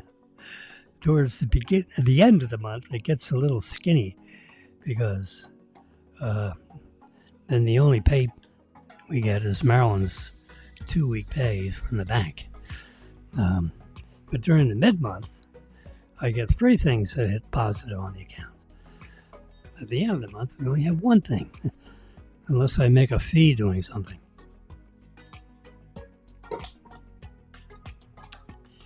I haven't had any fee income lately.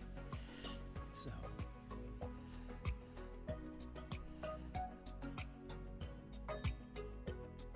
anyway, so I showed you about Flipboard here, which is really quite exciting. I'm going to go back to the front of Flipboard. It's really, you download the app. It works amazingly well with iPads and iPhones. But here you can see, here's the front page business where it pages through, articles that Flipboard decides based on your input, which kinds of stories you may be interested in reading about. Now, if you want to specifically read about gold, you can see the headlines. Electric vehicles, Model S, the Model X, Model 3. Here's Model Y. There's a lot of talk about the Model Y. Why? Why, you say, is there talk about the Model Y? Well, the Model Y was the biggest selling car for the last 2 years. Last year and the year before. Of all cars, not just electric cars. There are more of these sold than any other type of car. We're talking about Honda, BMW, Toyota. They sold more Model Y cars than any other branded car in the world, actually. It's a global thing. So there are a lot of stories about the Model Y because it's a leading selling, now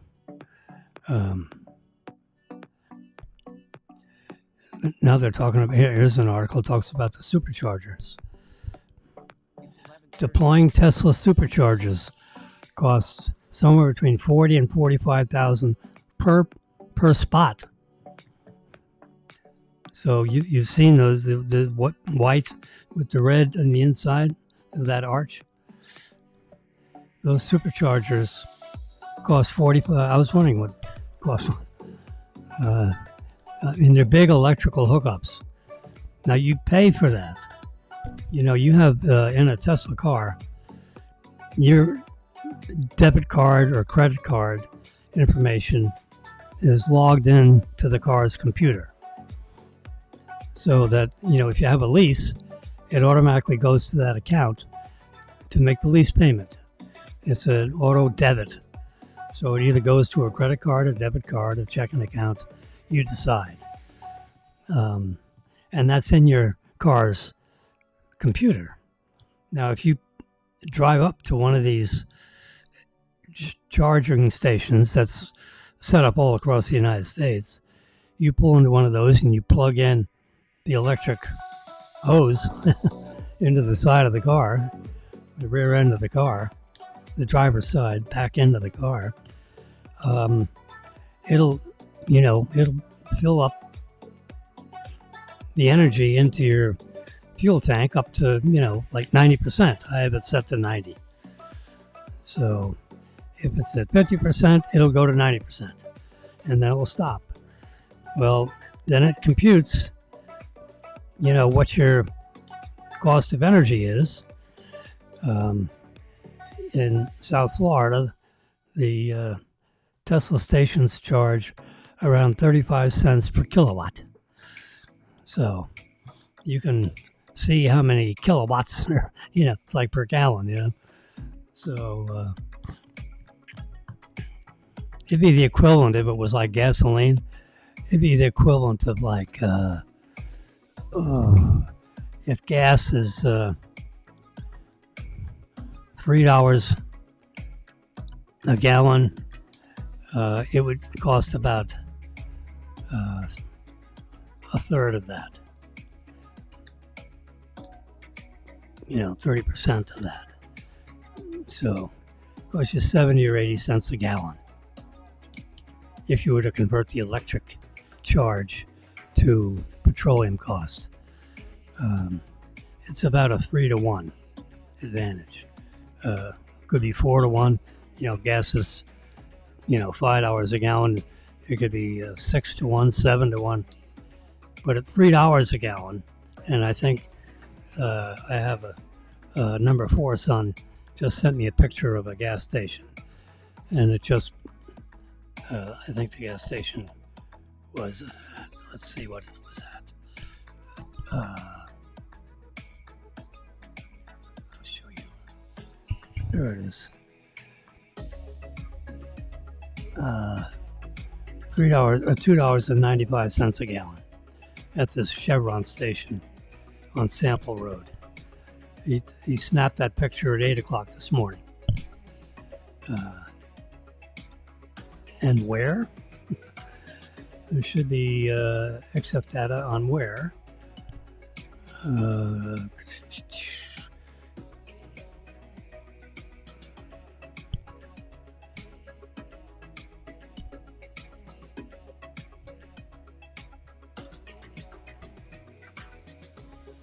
Came off Daniel's message, JPEG.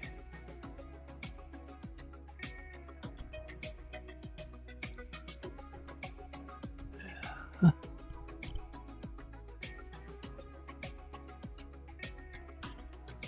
Oh, I'd have to add the location. For some reason, the XF data is not on this photo. And maybe because I diddled with it. I image edited it, so maybe, I don't know why that would strip off XF data. But generally, when you take a picture, like this picture I took yesterday of the moon, look at that picture. That's a photo taken with, there it is. So I took a picture of the moon when? 6:06 p.m. on the 10th. And you see right here, it tells you exactly where you took the picture. And I took it from my balcony at Royal Palm Place. You see it's attached right to my apartment. 8 stories up. It doesn't show you. Yeah, I guess it would show you 3-dimensionally also. If we go here and hit satellite view. There we go. So I can zoom in. And where did that picture get taken from? Right here. On the balcony up on this building right there. Crazy, huh? Every picture has XF data when you capture it with an iPhone. Anyway, so that's why I was curious how come there's no XF data on that gas station picture. All right, so be it. So, all right, it's 11:35. I think it's time for everybody to go get some lunch. Or make lunch plans. It's 11:35, and you can see I have a clock right there. Actually, 11:36, 15 seconds, 17. That clock right there, all our clocks, they're set to the National Bureau of Standards, the atomic clock. NIST. There's a government agency, NIST, the National something of Standards measures time and temperature. NIST.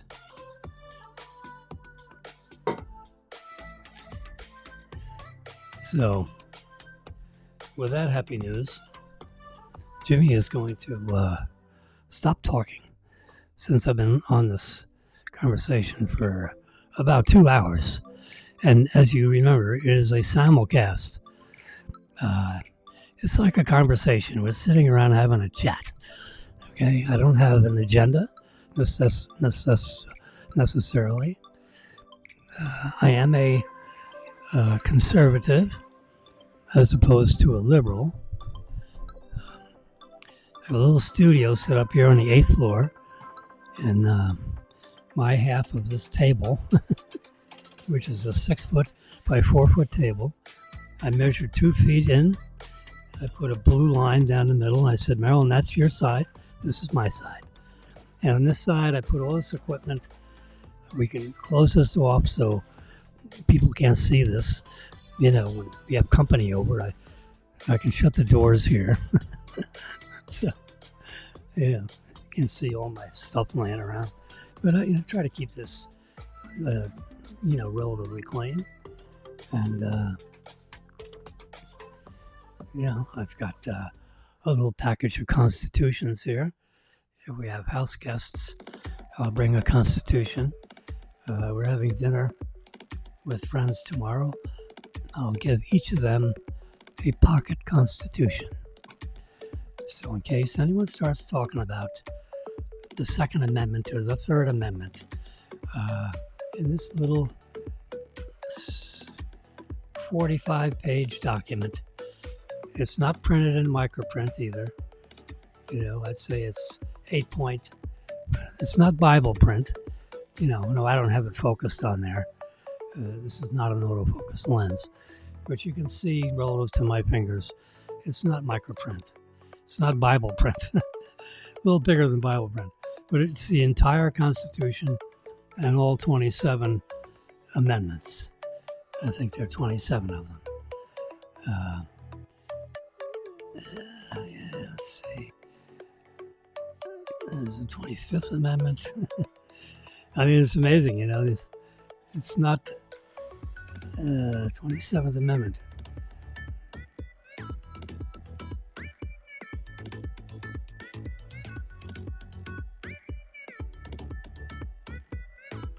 Which basically says you can't pass a law to give yourself a raise and be effective immediately. It takes effect when you're next elected.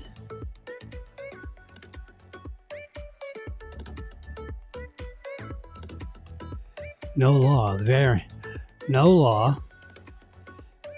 the compensation for the services of a senator or a representative shall take effect until an election of that representative has intervened. Which, if we speak English instead of lawyer, it means it will take effect when you're next elected. Yeah, so that way the electorate can decide if you're going to get that raise or not. Can you imagine before that amendment they could pass a law giving themselves a raise, and boom, it's a raise now. No. Anyway, so all the amendments and the whole Constitution is written in this little booklet, which you can keep in your pocket. I order them in packages of 20. So if I go out with somebody, have dinner, breakfast, dinner, lunch, everybody gets a Constitution. And maybe every once in a while they'll look at it.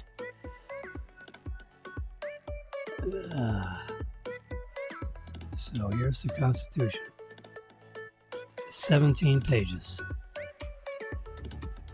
And the entire Constitution is just 17 pages. And the next 17 pages is the 27 amendments, roughly. In fact, there's a few more amendments than the Constitution itself, as far as number of pages. But you hear,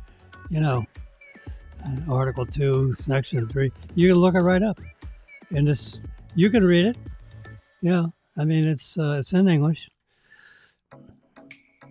Now, lawyers are what I call wordsmiths.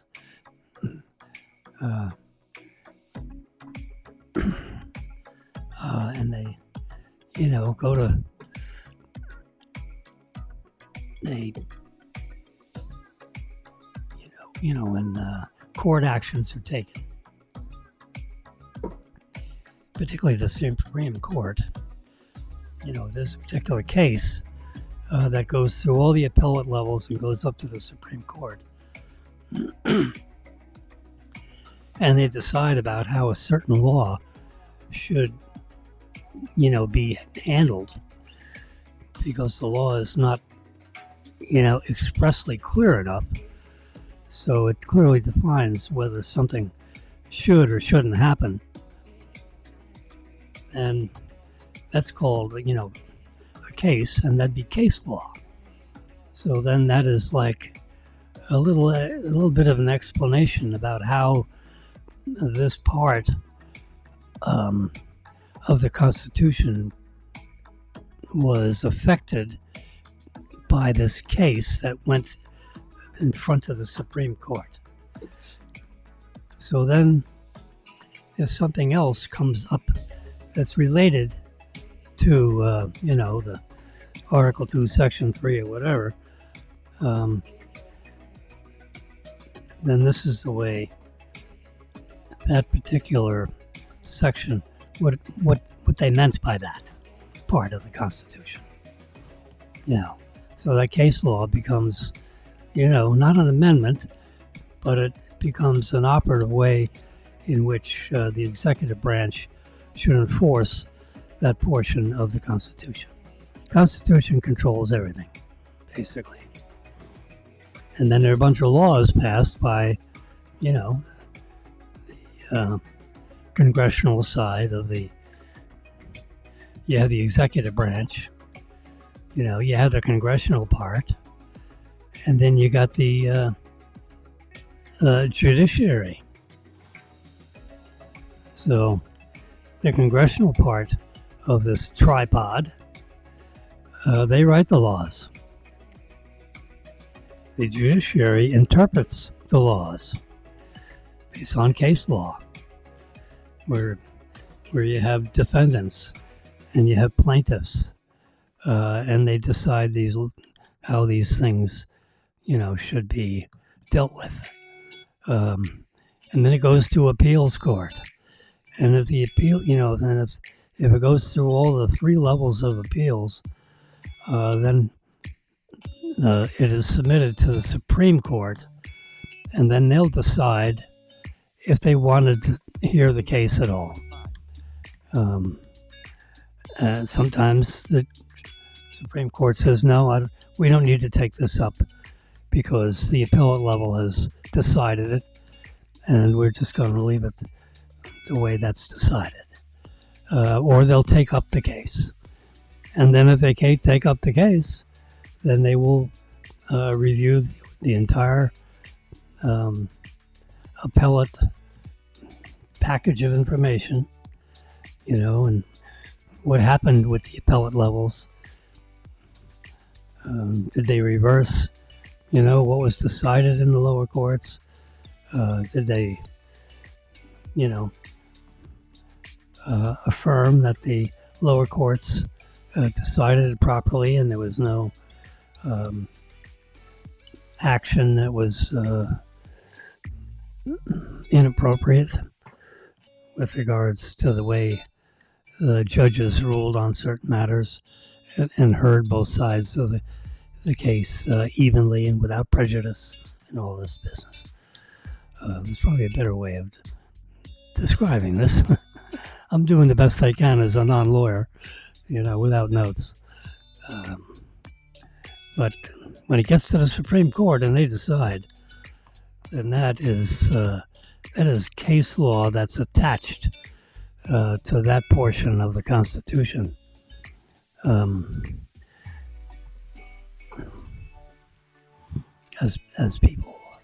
As our society tries to live within the Constitution. And there's not enough paper to document everything. When they wrote the Constitution. It's only 17 pages in this little booklet that you can slip in your pocket. When I go out, I carry it right in my back pocket. I got a little one right here. Same kind of a little booklet. Got they've got bigger numbers and things, so it's 70 pages instead of 40.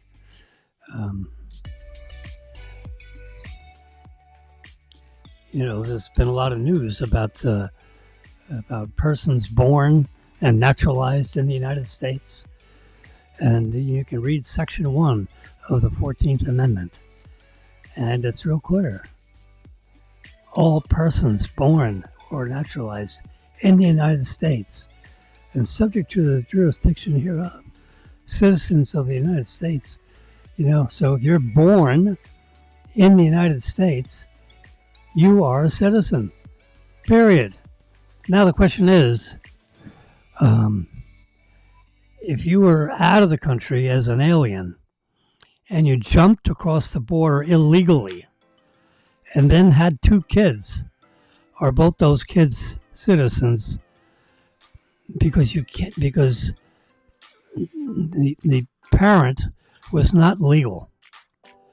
And is that not legal person, that illegal alien, you can call them undocumented, you can use all the nice words you want, but it is you are not a legal alien. So that means you're an illegal alien. And if you're an illegal alien, are you even abided by the 14th Amendment? Because you're not a legal person. Now, if you have a legal mom and she gives birth to another kid, and a newborn, that newborn is an American citizen, period. End of story. Well, what if it's an illegal alien? Well, there's been some case law that says maybe that that alien is that newborn, is it or is it not a U.S. citizen? And I think there's case law coming up through the appellate levels that is going to decide how this language should be interpreted, in our court system.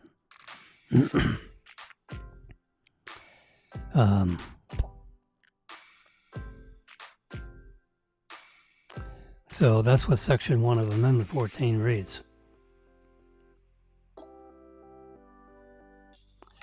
So that's why there's a bookmark there on the 14th Amendment, because we've been talking about it in the news. And Article 1 of the 14th Amendment tells you,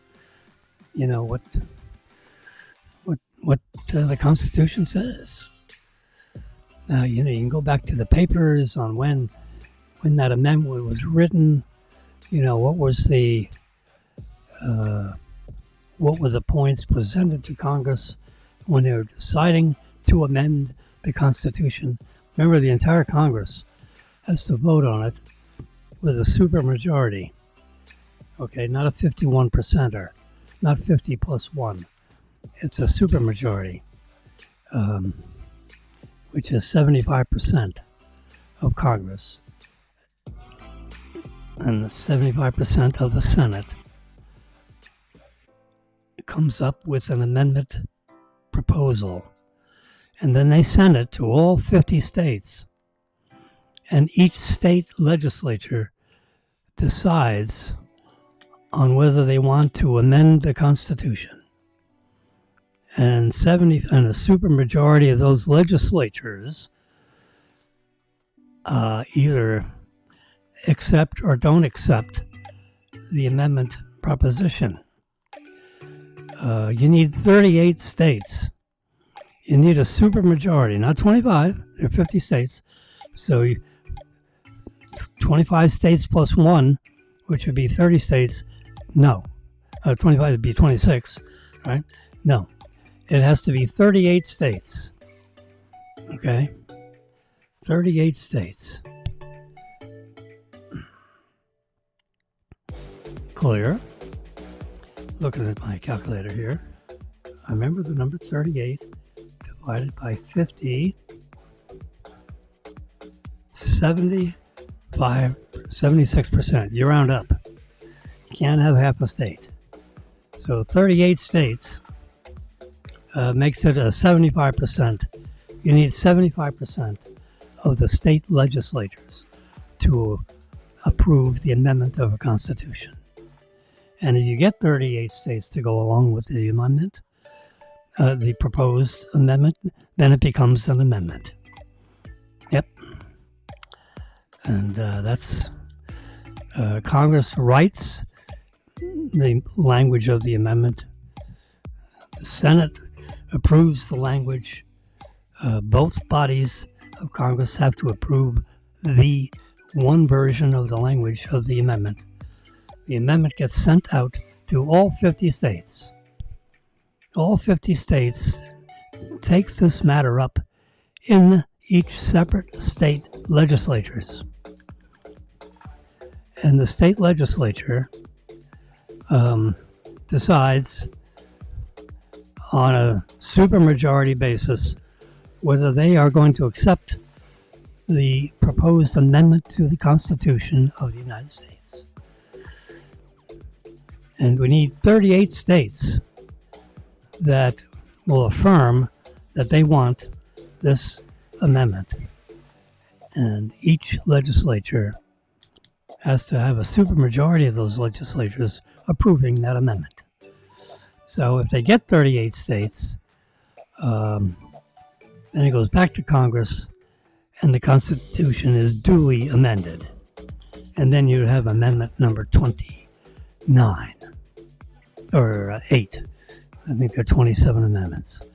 So that would be the 28th Amendment, whatever that might be. So that's how you amend the Constitution.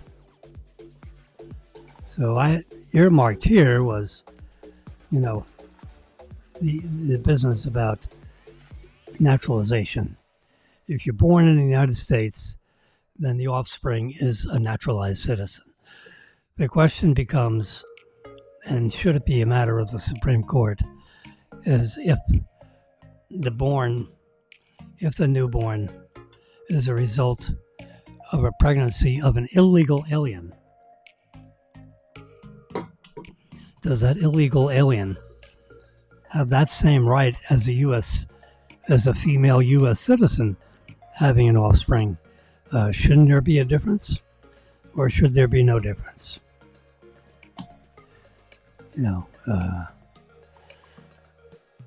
There's concern that people are jumping the border and having kids just so they have a reason and a basis to stay here. Well, I'm taking care of my child. So how is that illegal alien treated? She's taking care of her U.S. citizen. If that kid becomes a citizen just by being born in the naturalization process of being born, with feet on the ground in the country.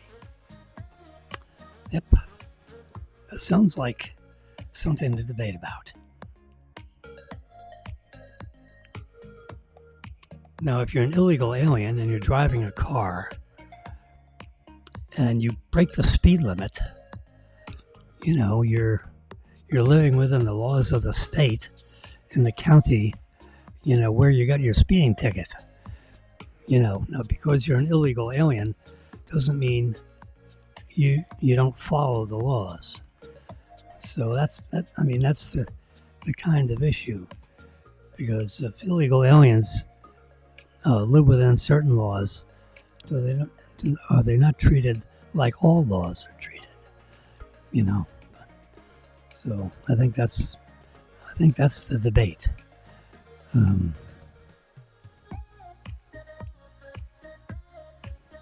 Does an illegal alien who earns money here and they buy property, do they have property rights? Can an illegal alien buy property? Can countries come in and buy property in the United States? There's some notion that we've traced certain farm lands being bought in our country by the Chinese government. Is the Chinese government allowed to have property rights in the United States and actually buy property, and then build buildings and, Could they build their own defense department inside the United States? Yeah. Could they store bombs and missiles, on their property, in the United? I mean, that's why we have laws and courts. I have a feeling they're going to locate all this stuff and rescind those purchases.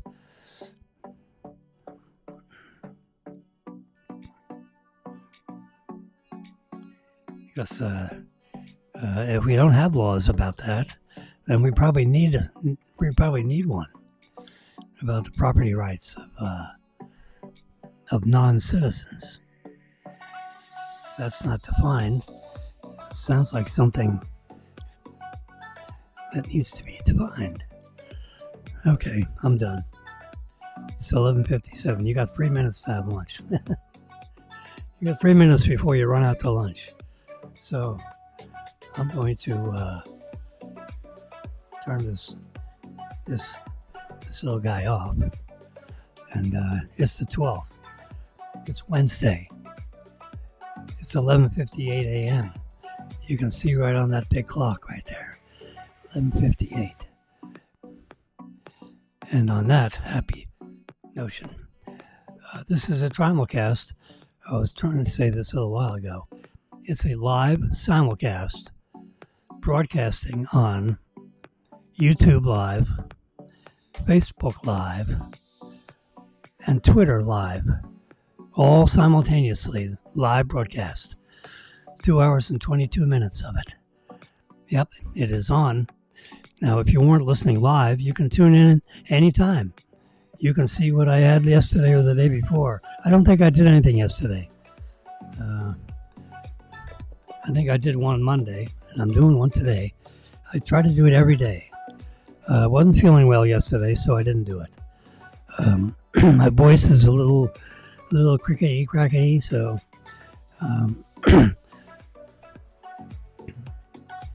my voice is a little bit better today. Not perfect, but intelligible. Yeah. If you're looking for one more thing, while we're, let's see, can I get Netflix on this?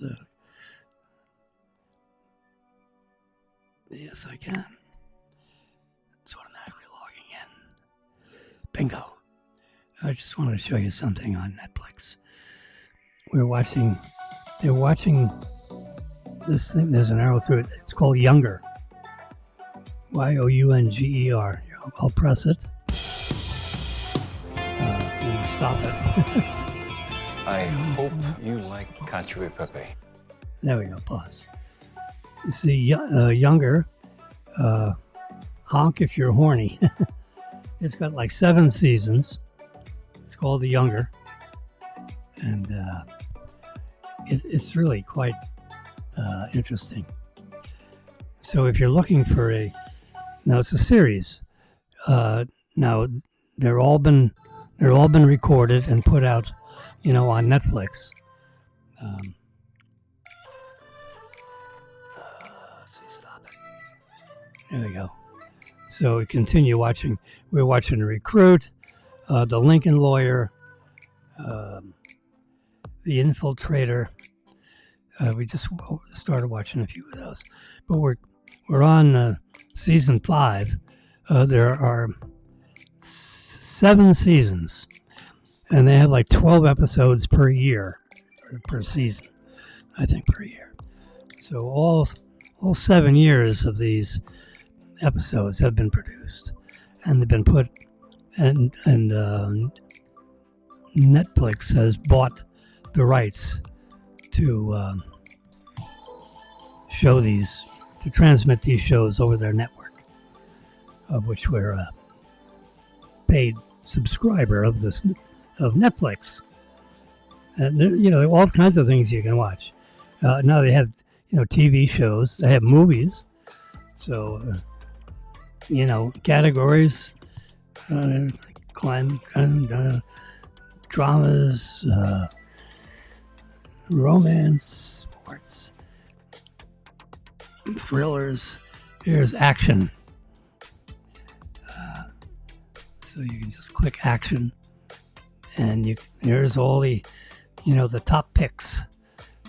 Black action after the sniper union. You get all these different, the Equalizer 3, Equalizer 2, Equalizer 1, the Bad Boys. You get all these action movies. There you go. These are the top picks. There's new ones on Netflix. There's violent movies, violent action movies. London Has Fallen. That's a good one. Or White House Down. They have, a lot of the stuff involving, Congress and the Defense Department. And, London, London Has Fallen is a good one.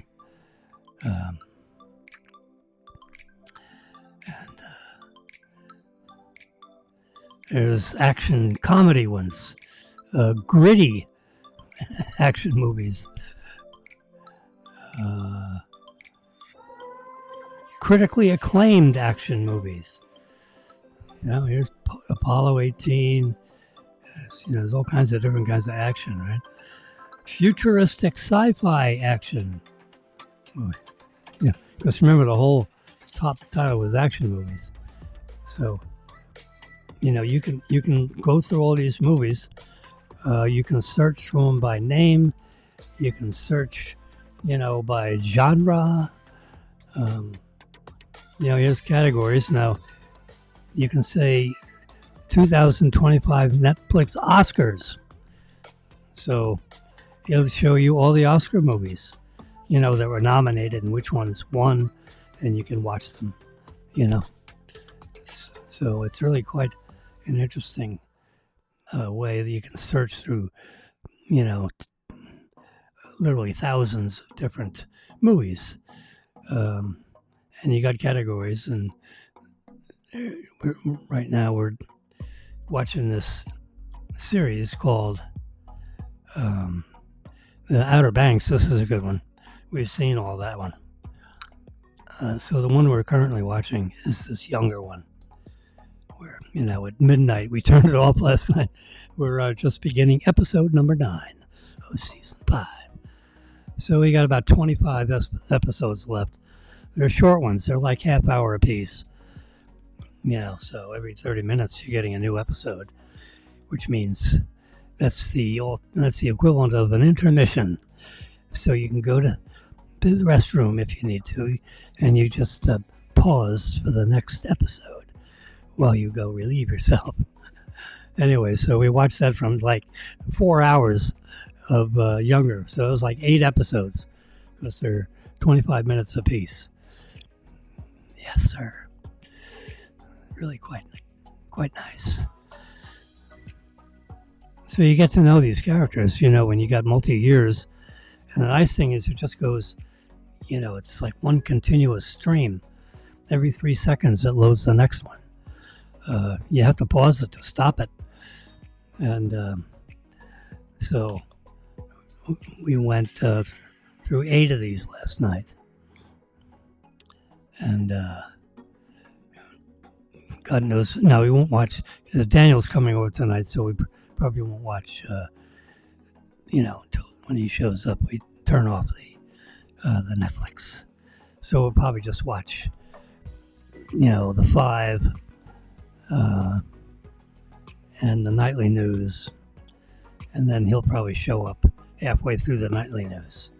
And that'll be the end of television for Jimmy and Marilyn. And let's see, Thursday night we're going out to dinner. So he'll be doing any Netflix. It won't be until after 8 or 8:30. And Friday night's date night. It was Valentine's Day night. So I don't know what we're going to go out anywhere or what. I have to ask Marilyn about that today. It's a tough night to get reservations, so you really have to do an early one.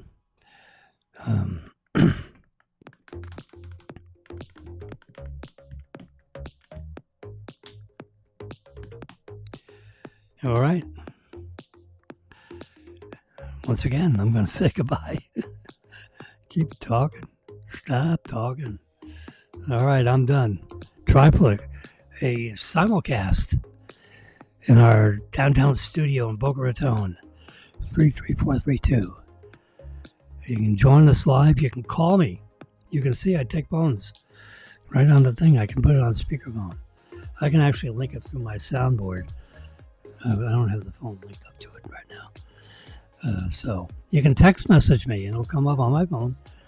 It won't show up on the screen unless you want me to. You can ask comment. You can ask a question. You can disagree with something I just said. You can call in. I can put you online and everyone can hear you. And then we can argue in front of the public. Or you could just send me a text message and I'll keep it private. I'll keep the phone call private if you like. I think I took a phone call from Maryland telling me to put money in Brennan's account. You heard that live.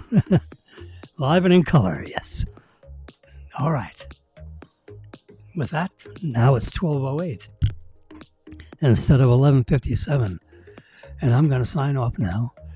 And we'll see you, Thursday, tomorrow. Between 9 and 9:15, somewhere in that channel, I'll come in. I try to come in at 9 on the nose.